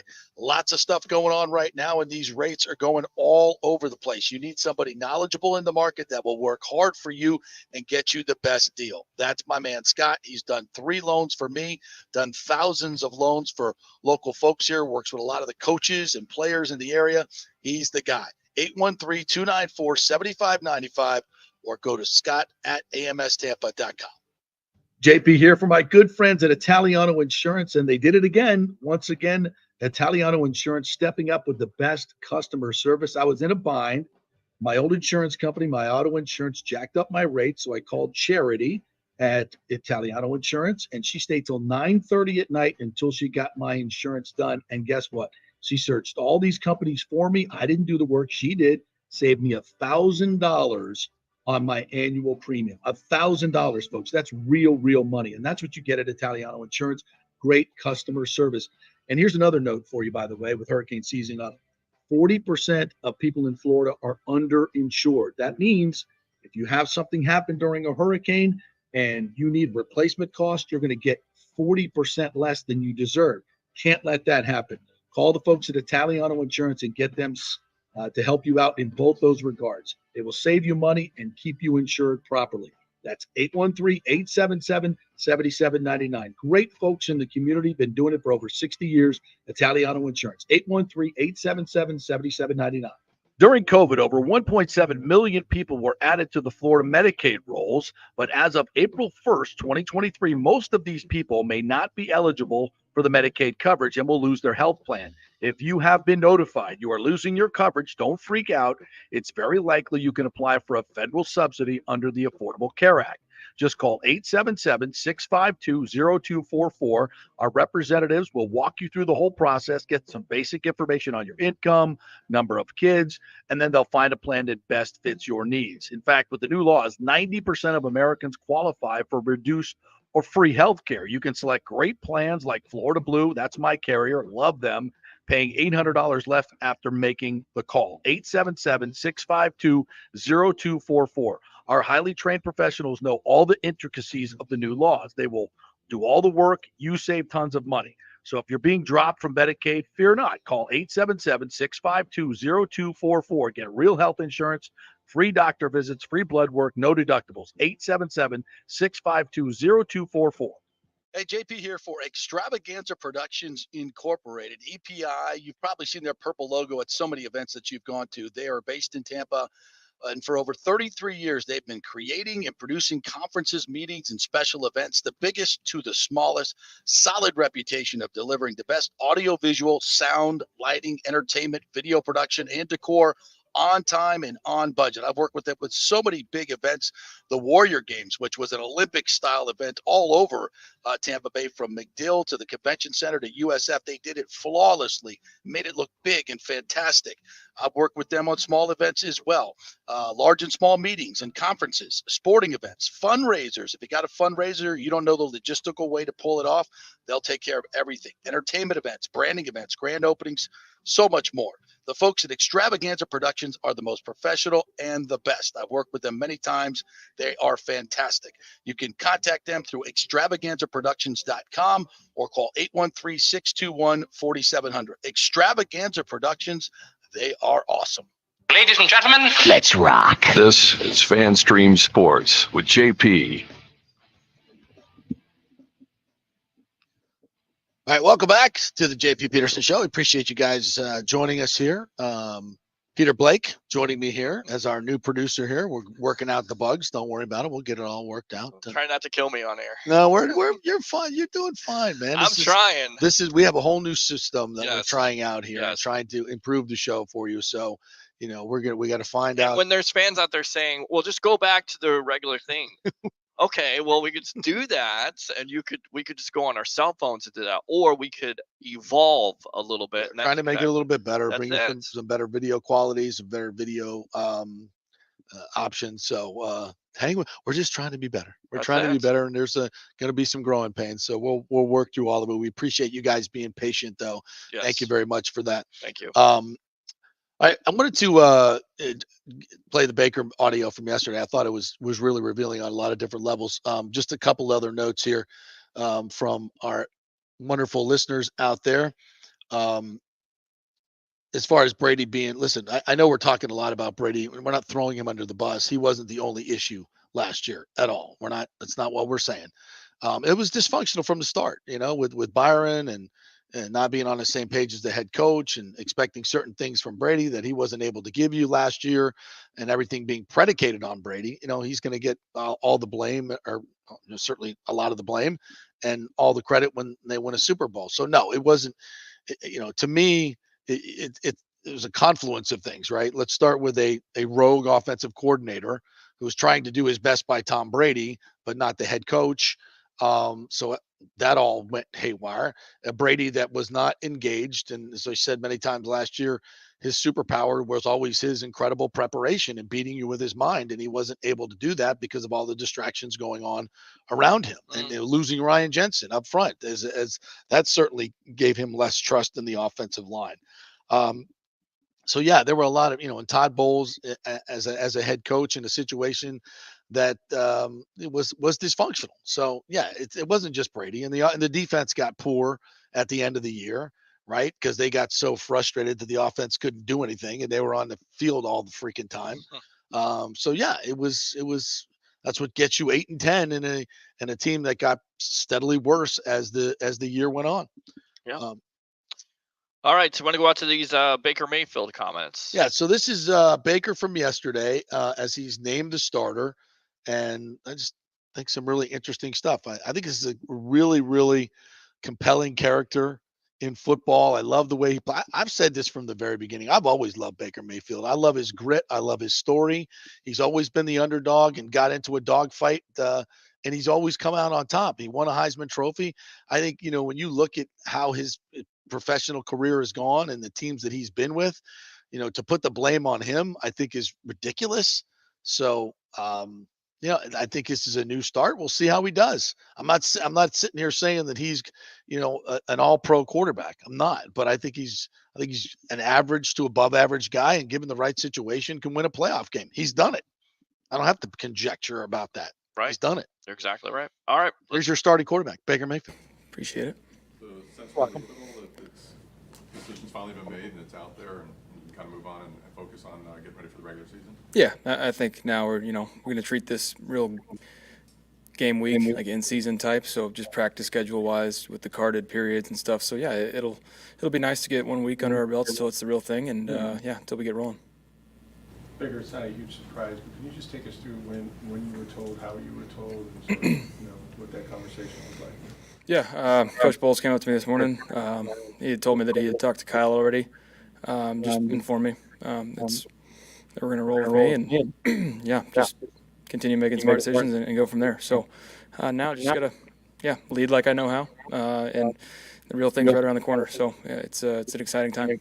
Especially to be like, you've been a starter everywhere you've been, right? I mean, going back to walking on at Texas Tech and all of that, but to win something, they didn't just give it to you. You had to earn it. Is there an accomplished feeling that, hey, I had to go out here and win this? Yeah, I mean, the ultimate goal is always to be playing. So yeah, it's one of those things that when you look at, the big picture, it's one of those things you have to check off the box. So but now's the time to really ramp it up and go from here and start winning ball games that count. Prior to today, in your mind, did you feel you had done enough to warrant winning that job? Yeah, I mean, it's. I'll say this. I mean, our QB room has been playing extremely well this camp. Between John and Kyle, also just everybody pushing each other. So I can't say enough about those guys in that room that we have as a whole. The chemistry is great, but I feel like I was comfortable enough within the system, commanded the offense, and able to get guys in the right spots. And it's not saying anything against anybody else, but I just feel like I'm in good command of the offense right now. You told us you thrive under competition, and just spoke about Kyle and John. Just how were those guys able to push you to be your best? I think just offering different perspectives. Kyle's game is much different than mine. He can stand tall in the pocket, deliver it whenever he wants. And John, just his mental aspect of the game. He can eliminate so quickly and play so fast. So just trying to take certain things from those guys. It's just always great to have just new tools that you can add on to and learn from. How much do you think that first preseason game going out, not only getting a touchdown, but having no turnovers helped to reinforce where you were in this competition? Yeah, I think during training camp, you can look at turnovers. Obviously, taking care of the ball is the main thing, but it's practice for a reason. Trying to get timing down with receivers, trying to test certain things out, see what 50-50 balls, what guys are going to make plays. And so when it comes down to the game, it's time to take care of the football and be the quarterback you're meant to be. So I don't know. I haven't gotten the details, nor do I really care. Just going to roll with it now and go win games. Baker, talk about playing football, the game you love, in your style, and just playing here in Tampa. Yeah, I mean, this is a game I always dreamed of playing. Wanted to play it since I was little. And just to being able to be on a platform now with a great franchise and to earn the job, it's an unbelievable feeling. You never want to take those for granted. I'm one of 32 guys that can say they're a starting quarterback in the NFL. So it's a special honor, living out a dream, but now's not the time to be satisfied. So, I think all of our guys are ready to push through this regular season and see where we go. Baker, how far along has this offense grown? Where are you guys at now with less than a month to the regular season? I think the growth has been tremendous. When it comes to the run game, I mean, you guys saw some of the screens and stuff we accomplished last week. Just guys are really understanding the objective when we call certain plays. What's the scheme we're trying to get accomplished, and they're executing it. So the improvement's been unreal. And so now it's just time to go out and execute and play fast. So we've learned the system. Now it's time to adjust on the fly based on coverages or defenses and just play fast. Is this show a lot that we haven't seen, fans haven't seen of this offense? Todd had mentioned maybe that Davis been holding back a little bit. What really we're going to see in the the regular season? Yeah, I mean it's tough when we're in training camp and probably the hottest camp in the country. Our receivers are always rotating in and out, so there's certain things that we'll have dialed up for Mike and Chris, and certain schemes that we'll have that, yeah, we've been holding back. We've talked about it, but we're not going to show that till we really need it. And that's the good part, though, is you do the simple and little things right, then you get to add in the fun stuff on top of that. So I think what we've done is great at the pace we've done it, the way Dave set it up to get everybody on the same page executing, and then you add in the wrinkles from there. Baker, for the wide receivers, Mike and Chris are well established. We know what they bring to the table, but there's a huge opportunity for a lot of these guys with the unfortunate injury to Russell Gage. So everyone else has to step up. What have you seen from the receivers lobbying for that third wide receiver spot, especially guys like Trey Palmer that seems to always be making a big play? Yeah, obviously unfortunate. You never want to lose a guy. But that's, when you thrust somebody into the spotlight, you see what they're made of. And so you see our younger guys that are fighting for that spot, as you mentioned. Rakeem Jarrett, Trey Palmer. Devin Tompkins has been making plays left and right. David Moore. Forget a few, but those guys are playing really well, and they're playing confident now. And so, and even KG, like he's able to come in and make a lot of plays for us when he's playing fast. So it's going to add a different dynamic to our offense that we're able to throw a young guy in there and not lose a step. Yeah, obviously Mike and Chris are who they are, but we expect those guys to go in and have success as well. I know it's just the beginning for you, that the season hasn't even started, but considering the journey that you were on this past year, to be able to get to this point and be named a starter, is there a little more satisfaction? Is it a little bit sweeter because of that? No, I expect to be the starter. I know how talented I am. I know what type of leader I am. Now it's time for the real thing. So we're about to have the real games, and everybody's excited here. You've seen a lot of teams around the NFL just not play their starters this year during the preseason. You just got the limited time in game one. You're going to get a half this week. Is that enough to get teams ready and on into the rotation that you're kind of normally playing at a high level? No. Game speed? Yeah, it's about how many reps you're getting in practice, how you're taking advantage of it, the extra conditioning on top of that if you need it. Yeah, it's the constant conversation, whether you play those guys or not. But if you're playing a lot, you're getting good experience. If you're not in, you just have to take advantage of the mental reps and talking through and over-communicating like we have been doing. So I love our play and how we've done it. And so I think we'll be ready to roll when week one comes around. Can you share any encouraging words with Kyle Trask after finding out the news? Not specifically, no, but those guys know how my standing on the QB room, how important it is for us to get along. I learned a quote from Ben McAdoo. It was no cannibalism. So we need everybody in there to be a part of it, and we're pushing for the same goal, to win games. And I've been in that spot that Kyle's in firsthand last year. So it's all about support. You never know when your chance is going to come, but you just have to stay ready and be the same guy for your guys every day. Do you feel a need to say anything or just kind of let it play out? We'll talk, but I don't think there needs to be a rah-rah speech. It's just some things are understood. We're pros, so we're going to move forward and handle business. Baker, this is not maybe the time to bring it up, but I'm going to, so I don't want to talk to you. But there's been some actions, legal action on your behalf, trying to find out where $12 million went in a firm that your dad and your brother work for. Is that at all a distraction or a family dynamic there? Can you speak to any of that? I'll say this. It's been a long time coming for that. I'm not going to comment on any details, but I've been dealing with that stuff for years now. So mentally, I'm in a much better headspace. So, we're ready to roll. Thanks, guys. All right, Baker Mayfield right there. Your starting quarterback. It's Baker time in Tampa Bay. How you feeling about that?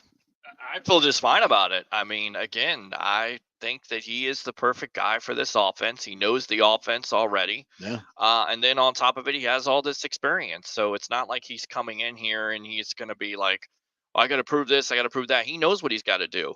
He's got to get it done. He knows that he's got to make better decisions. He's got to get it done. You also, as an offense, Dave Canales has to emphasize the run game. And if you emphasize that run game and take the pressure off of him, but he's still going to make some throws, and he's still going to have that gunslinger mentality. And again, it comes down to what? It comes down to the balance. Yeah. Right. It comes down to when you should do it, when you shouldn't. Are you going to be trying to throw in double and triple coverage? Of course not, because it's going to. Listen, if he does that, he ain't going to play long. Canales has made it very clear that if you turn the football over, you're not going to play in this offense. So Jordan G, who, and by the way, we love you guys commenting back and forth and and the We debate love back and the forth. interaction. Absolutely. It's good. That's what we want to do here. That's what we're Jordan trying to says, bring. you get 20 touchdowns and 20 interceptions with Baker. I wish him to do well, but you already know what you're getting. That's completely unfair. Right. Go look at the numbers in terms of turnover-worthy plays, not just interceptions.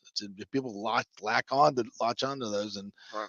I don't think it's fair. Trask will be the starter by October 15 coming out of the bye due to inconsistent quarterback play. You may be right. I mean, I expect the offense to start a little slow because the offensive line hasn't played together at all. It's just a new offense, a new play caller, a new quarterback. There's a lot of new. A lot of new doesn't win in the NFL, not very often. Seattle got it done last year under Dave Canales, so there is some hope there. New quarterback, right? New system. There's some precedent there that it can happen in this league, but we'll see. It's not the usual. I get it. And if Baker is that inconsistent, I don't want him to play. If he's throwing picks all over the place, I don't want him to play. So right. We shall see. I kind of love of all the options that were out there. Let's just be honest. We'd love to have Aaron Rodgers sitting back there. Of course he would. Of course. Would you like to have Tom Brady sit back? Not that Tom Brady we got last year. 2 years ago, previously. Yeah, absolutely. Right. Of course he would. But right. That's not the way the league works with the options that were out there. I kind of like what Jason Light did. You go get a guy that I think has been miscast in a lot of different ways. When things have been right for Baker, like when the situation around, and by the way, any quarterback, look at Aaron Rodgers last year. He had his lowest quarterback rating of the year. I mean, he threw for, I think, fewer touchdown passes and fewer yards than he's ever thrown for in his career, right? Because he had new receivers, a lot of new around him. Even the best quarterbacks are going to struggle with new. So I think there's going to be a little bit of inconsistency early on for Baker Mayfield. That's the NFL.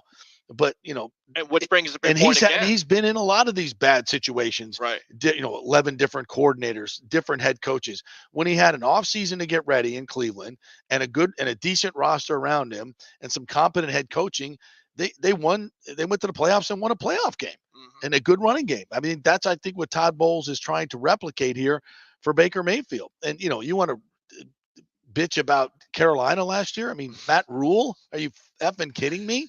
And then he goes to LA and wins a couple games in miraculous fashion, in my word. And that was, even the rest of the way there in LA, there was a lot of crap around him. The offensive line had completely disintegrated. I mean, the head coach is pretty much checked out. So, I mean, look at the situations before you start saying Baker Mayfield's trash. I mean, he's done a lot of good things in his career, and I kind of like this spot for him. We shall see. I'm not here saying he's going to the Pro Bowl. I just want them to get to about 24 points a game, and I think this team can win a division. I just got to take a poll right now here on the JP Peterson Show. Put it out there. Do you think this team, this offense, can score more than 18 points? Yes or no? Put it in the comments right now, because if you think they can score more than 18 points a game, guess what? I think this team is a lot better than they're going to score more than 18 points a game. They're going to be better in the red zone. And then on top of it, the defense is going to be better because they're going to have a chip on their shoulder. Because once again, you heard from Carlton Davis and also Tristan Wirfs. You remember, it's just not one guy. Everybody's thinking in that locker room, well, it's just one guy. It's just Tom Brady. You just talk about Tom Brady. No, they got more than that on this team, more talent. So put it in there right now. Do you think they're going to score more than 18 points a game on offense? We'll put that poll up on Twitter before I leave. I promise. And that's the question here. It's not whether Brady was better than Baker Mayfield, and nobody wants to even utter those words, nor should you. Right. But will the offense score more points? That's what it's about. Right. It doesn't matter who's quarterbacking or who's playing where, or who's calling plays or whatever. Can you score more than 18 points a game? You should be able to. If they don't, then a lot of that will be on the offensive line and perhaps mismanagement of the offensive line. Right. Mike Evans has had a great camp. You have Chris Godwin coming off an injury now. That's 2 years removed from a major injury, so he should be more explosive. Keep in mind, he had over 100 catches last year, over 1,000 receiving yards. That's 75%. Right. Yeah. So he's going to be 100%. So he's going to be that much better. And then you've got the unknown, right? Trey Palmer. Can he transition over? Cade Otton coming into his second year. Can he transition over? Rashard White. Can he get enough holes to run? How many times are you going to run him? 17 to 20 times a game? I think that's the recipe right there, in my opinion. All right, we're going to hit another break here, our final break, and come back, get into a couple other stories that are floating around there, including one in IPF powerlifting that I think was quite interesting. Shocking development. Wow. So we'll do that. We're brought to you by the great folks at Extravaganza Productions. If you have an event coming up, maybe a big birthday, you want to do something big, Extravaganza Productions can do it all for you, audio, video, plus they have an entire warehouse of props that you got to check out. They'll do a free creative session with you. If you mention the JP Show, just contact them through the website, extravaganzaproductions.com. Tell them I sent you. Head on down there. They'll show you around the warehouse, and they'll give you some ideas for your party or your charity event. They're the best in the business. I've worked with them for a decade. Extravaganza Productions. Back in 3.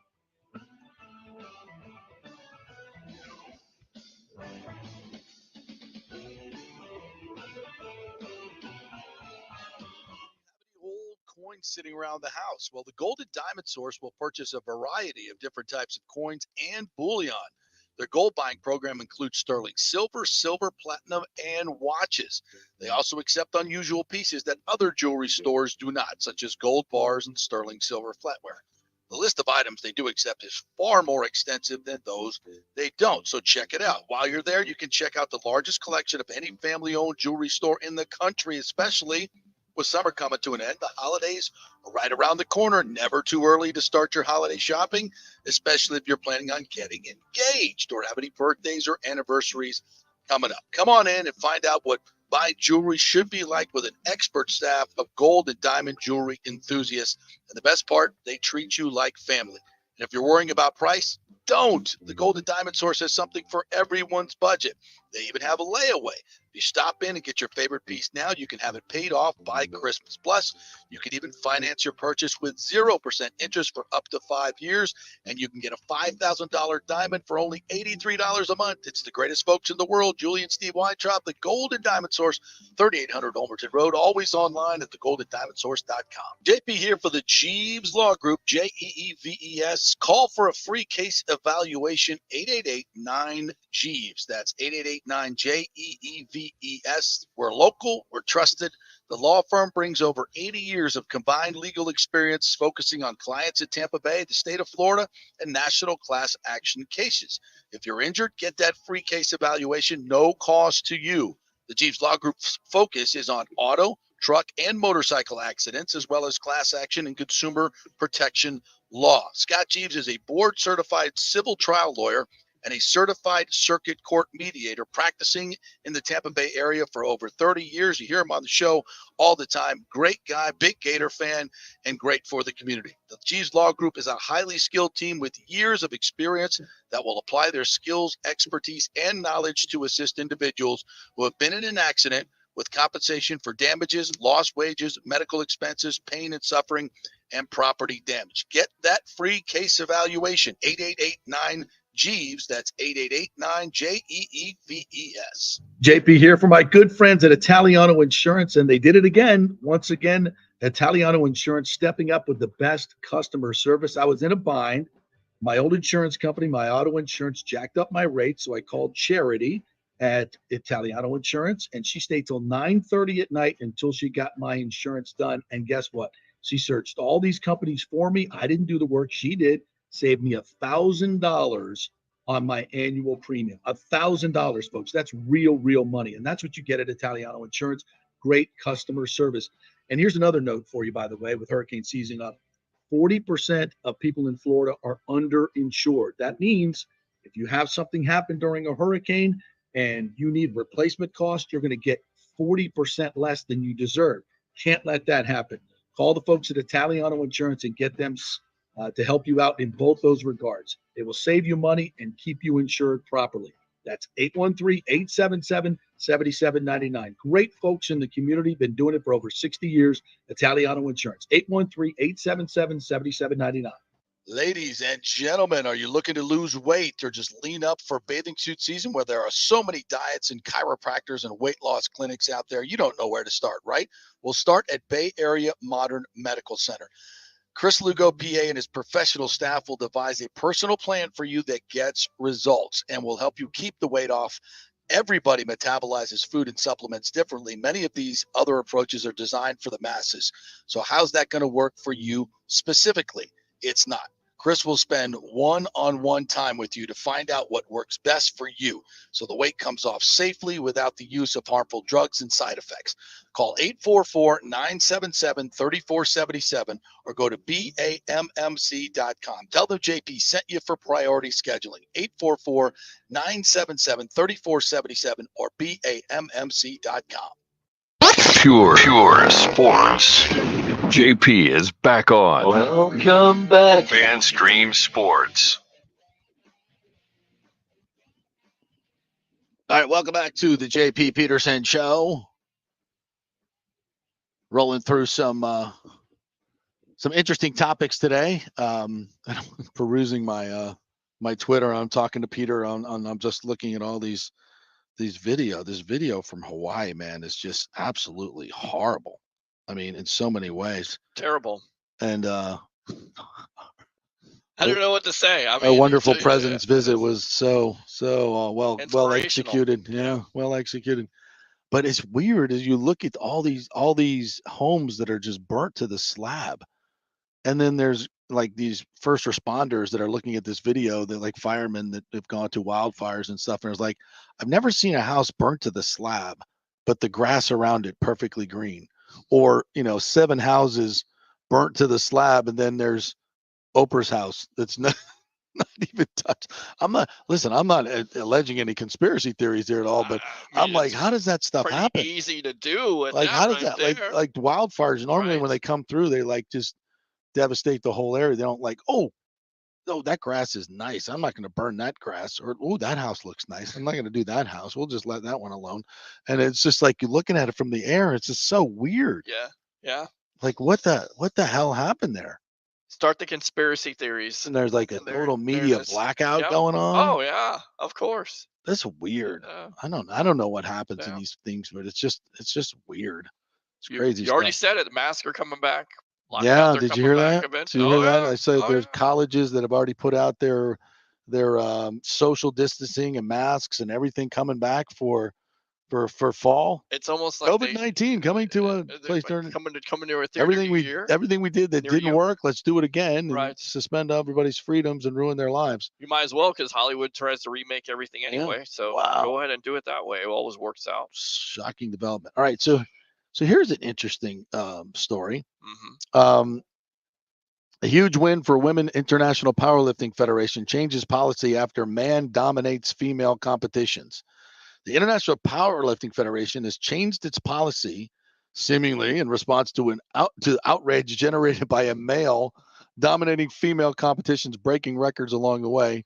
Male competitor Ann Andrus, who's 40, recently defeated all female competitors in the Canadian Powerlifting Union's 2023 Western Canadian Championship by lifting a combined score of 1,317 pounds, beating the second place finisher by more than 450 pounds. Oh, there's no advantage there with that, right?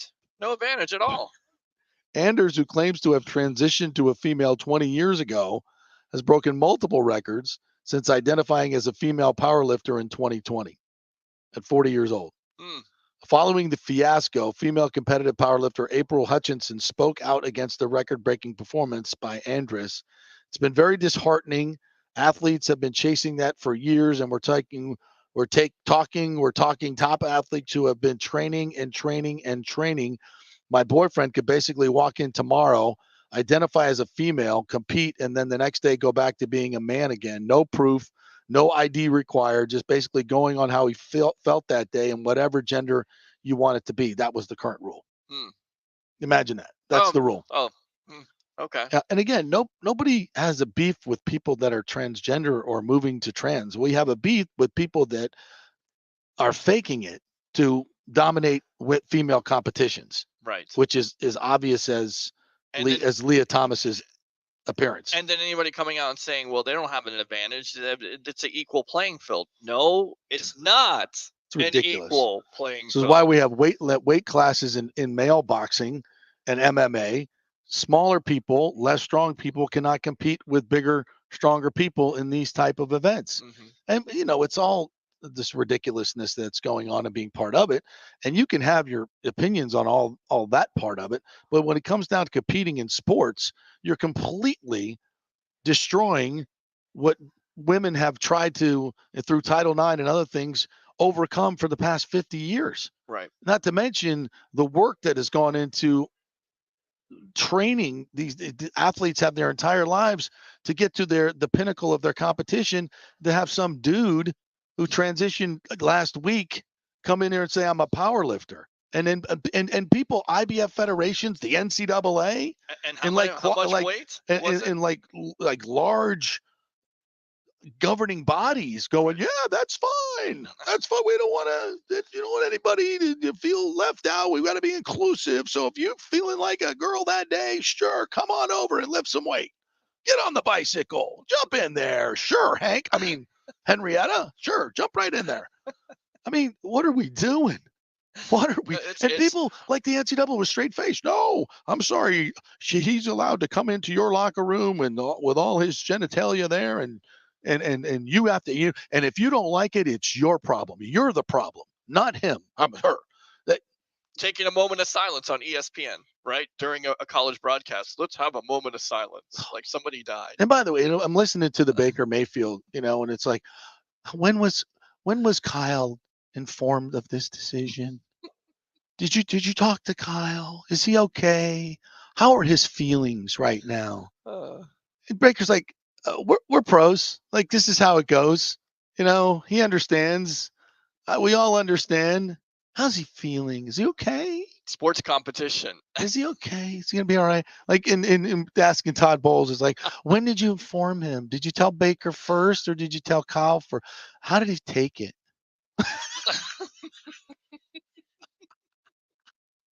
Can you remember being asked like a that man? like I don't know. 25, 30 years ago? I'm not even allowed to say that. Can you remember that, though, 25, 30 years ago? No. Can you imagine if you asked Bill Parcells that type of question? Can you imagine? Like, I don't like Bill Parcells. I think Todd Bowles is in his head is going, are you effing kidding me? It's football. Yeah. It doesn't matter when I tell him or where I tell him, who gets told first. Like, he's a player. he found out on Twitter. We need like you said. What are we doing, man? Was it? It was so. I'm watching my my stepson yesterday play soccer, and the coach freaking loved his new coach. Some of the kids, they're running back and forth, and some of the kids are like, and he's like, if you can't run for 5 minutes, get the hell out of here. It's like, yeah, man. Right. You can't run for 5 minutes. Right. You're going to play soccer, and for 5 minutes, you can't run back and forth for 5 minutes. You're not even sprinting. You're just like running, half jogging. I remember finding out all too well trying to play football. And look, everybody's not meant to play football. Going to my father and saying, look, this coach was hard on me. Yeah. The very next day, my dad took me to practice. He said, I want you to be extra hard on him. Hell yes. Extra hard on him. Yeah, I mean, you don't want to play football, get them. Yeah, that was him. That's how it was. That's how it used to be. I guess we've kind of changed. Everybody gets a participation trophy now. Yeah, no good whatsoever. But getting back to this IPF story, they have now changed the policy, and even though the policy is not perfect by any, I mean, they're talking about testosterone levels and all this other stuff, and as Chris Lugo from Bay Area Modern Medical Center has pointed out, women also have testosterone levels. Their most prominent hormone as well is testosterone, which I did not know. And so manipulating testosterone levels is ridiculous. To me, look, it's pretty simple. Look at the birth. What were you at birth? All right. If you had an X chromosome or the Y chromosome, however the chromosomes work, right? Mm-hmm. That's where you're competing. And if you don't like that, let's have a transgender league. What's wrong with the league? That's fine too. What's wrong with? I'm not trying to not include anybody. Right. What we're trying to do here is protect women and women's sports, which has completely been, and everybody's, well, there's not that many. It won't come into play. And I'm like, yeah, you're wrong. Especially when it comes to winning money and winning titles and doing these things. Yes, it's going to be more prevalent. More and more we talk about this. So and what about the rights of the masses of the people, the women in the locker rooms? It's like, that's not even considered. Right. It's not that nobody cares about what their rights are. And it's like the So- women are shamed right. for stepping even out speaking and up. speaking Riley, up look for at it. Riley Gaines. Yes. Look at Riley I Gaines. know. She's been absolutely vilified. It's crazy. And she put out a tweet on this. Said Riley Gaines said, "Great news. Couldn't be more proud and thankful for my friend and teammate in this fight, Lee Christina, for being resilient and unapologetic in her efforts to get this done. You and others like Coach Blade are to thank. Nicely done. Tweet for prioritizing fairness." And April Hutchinson, the power lifter, who's been a female all her life, by the way. A big win for women in powerlifting Canada today. The IPF has changed policy. It's not a perfect policy, but a step in the right direction. No more inclusion policy. See what we're speaking up can achieve. Yes, thank you. And we have to be more courageous. I mean, the longtime values that frankly have built this country are being attacked and vilified for a lot of different reasons. Look, at our history is not perfect. We're not talking about, oh, we want to go back to slavery days and when women can't vote. No, that's effing stupid. Yep. And you're, even when you respond like that, you're showing how ignorant you are. We've come a long, long way in all of those things. And now we've gone so far overcorrecting, as we talked about Jason Whitlock's article yesterday. The overcorrection is the problem. Right. Like, and people are responding to, and just, I mean, look at our boy Oliver Anthony. Have you heard his anthem? Have you seen how this is taking the world by storm? Is people are longing, it's talking about having living in the new world with an old soul. It's chaotic. It's causing people a lot of anxiety. And I think we need to get back to a lot of the roots that made this country great and made our society great: honesty, integrity, family, the family unit, which we don't talk enough about. Athletes, don't talk a whole lot about the nuclear family. And the family unit is messed up. That's the reason why you have, so many kids right now. You have so many things going on in this country because the family unit is so messed up. And with all these, great things of technology and people getting new jobs and being independent, there's a downside to that. Like you talked about, masculinity, it's a bad thing. Well, that toxic masculinity is what won wars in this country. That's not what the toxic stuff, but masculinity. Masculinity. Yes. It's not toxic. It's masculinity. Men it's are- not a bad thing. Men are afraid to be men, and that's a sad, because there's a lot of good things. There's a lot of good things about being a man and being courageous and taking chances and taking risks and living, not a safe life. Safe as death, as Torts once said, right? Right. And we should be celebrating men who, like Jason Whitlock wrote the other day, like, you think these dudes that got a couple of flat tires on their wagons heading west who were going to quit and make sure everybody was okay? No, man, you pressed on. Even with your wife and your daughters in the back. No, we're going forward. We're moving forward. Right. And that's what it takes to do great things. What are we on this earth for if we're not here to aspire to do great things, right? Yeah, I mean, be good people. I remember trying to be a Marine at Marine Corps boot camp and failing the rifle range and having the recruiter or the drill instructor at the time, senior drill instructor, say, "Listen, you're going to take a 45-inch step forward." That's exactly right. He didn't say, "Oh, I'm sorry, but you do what you got to do. Take a 45-inch step forward and move on, recruit Blake." That's how it goes. Yeah. So yeah, it's a rewarding excellence has become a taboo, because you don't want to hurt the feelings of the person that wasn't outstanding. I'm sorry. That's the way you reward great behavior. You reward excellence. It's the way we move forward in this life. It's what made this country great. And as soon as, everybody gets a trophy and, what are your feelings? Like, how's Kyle? Is Kyle okay? Is he going to be all right? Didn't win the starting job? I mean, that's insulting to Kyle Trask, to be quite honest. pretty much. Yeah, I think Kyle would say, no, I'm a pro. I didn't win the job. I'm going to keep fighting, and I'll get my opportunity, and I'll be ready when I do. He's been through this in high school. He's been through this in college. He's able to handle it. Why is that question even being asked? To sell stories, to get clicks. That's the reason why it is. There's a certain. That's what it is.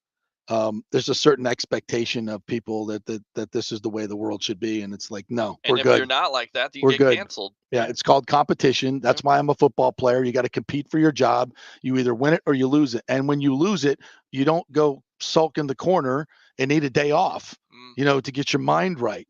I don't know. Like, I'm not quite ready to play basketball yet. My mind's not in the right frame of mind. I've got to, Then you were never in the right frame of Affable. mind, right? Yeah. I mean, like, can't play tennis. I'm not healthy mentally. Like, I'm all for mental health and, getting it right. Absolutely. But there's also something called mental strength and plowing through things and being mentally strong. That's also a competitive advantage. I don't know if we talked a lot about this yesterday, but Brandon Hagel, I don't know how much time we got left here. Brandon Hagel, I know a lot of Lightning fans are a little bit of like, that's a lot of money. 8 years extension worth a total of $52 million, AAV of $6.5 million. Had a career high 30 goals, 64 points last season. Look, Brandon Hagel, I think they see a lot of Yanni Gord in him, a lot of Braden Point in him.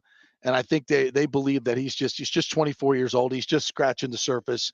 And listen, if Julian Brisebois thinks that he's part of this core moving forward, I'm not going to second guess him. And from what I've seen, he hasn't been I'll say he's been spectacular at times. He's had some tremendous moments. But remember, folks, he's only 24 years old, and he's just starting to develop with the Lightning. So I don't have any problem with this contract moving forward. And when you look at the Lightning are set up with their core for the next 5 years, in a salary cap league where the salary cap hasn't gone up much, Brisebois has done as good as he possibly could do to keep this team together. You don't like to lose Killorns, you don't like to lose Landy Gords, but that's how the league works. Yeah. So, would we wish it to be better and keep everybody together? Sure, but that's not the way the league works. The first thing you heard was, does this contract hinder them from signing Steven Stamkos next year because he's coming into unrestricted free agency? And by the way, I think the cap does raise up to $87 million. Yeah, so yeah. Still, the Lightning and Brisebois are doing. We'll see. Yeah. I mean, I think the answer there is we'll see. Right. And you got to secure your future before that Stamkos and Hedman contracts are done, in my opinion. So we'll see how it works out. All right. Thanks, you guys, for hanging in there through some of the technical difficulties. We'll get all that worked out. We're working hard to get it straightened out, so don't worry about that. My man's busting his ass, so don't worry. Little transition here from Nick. We'll get it done. But thank you guys for listening and looking in each and every day. Don't forget to subscribe on Apple and Spotify and our new YouTube page, FanStream Sports DSP Media. It's a new YouTube page. We'll be migrating over there, so you won't be able to watch it on the JP Peterson Show for much longer. Also on a new app, too. We'll be getting a new app, so download a new app, FanStream Sports app. Check that out in your app file, and we'll see you tomorrow.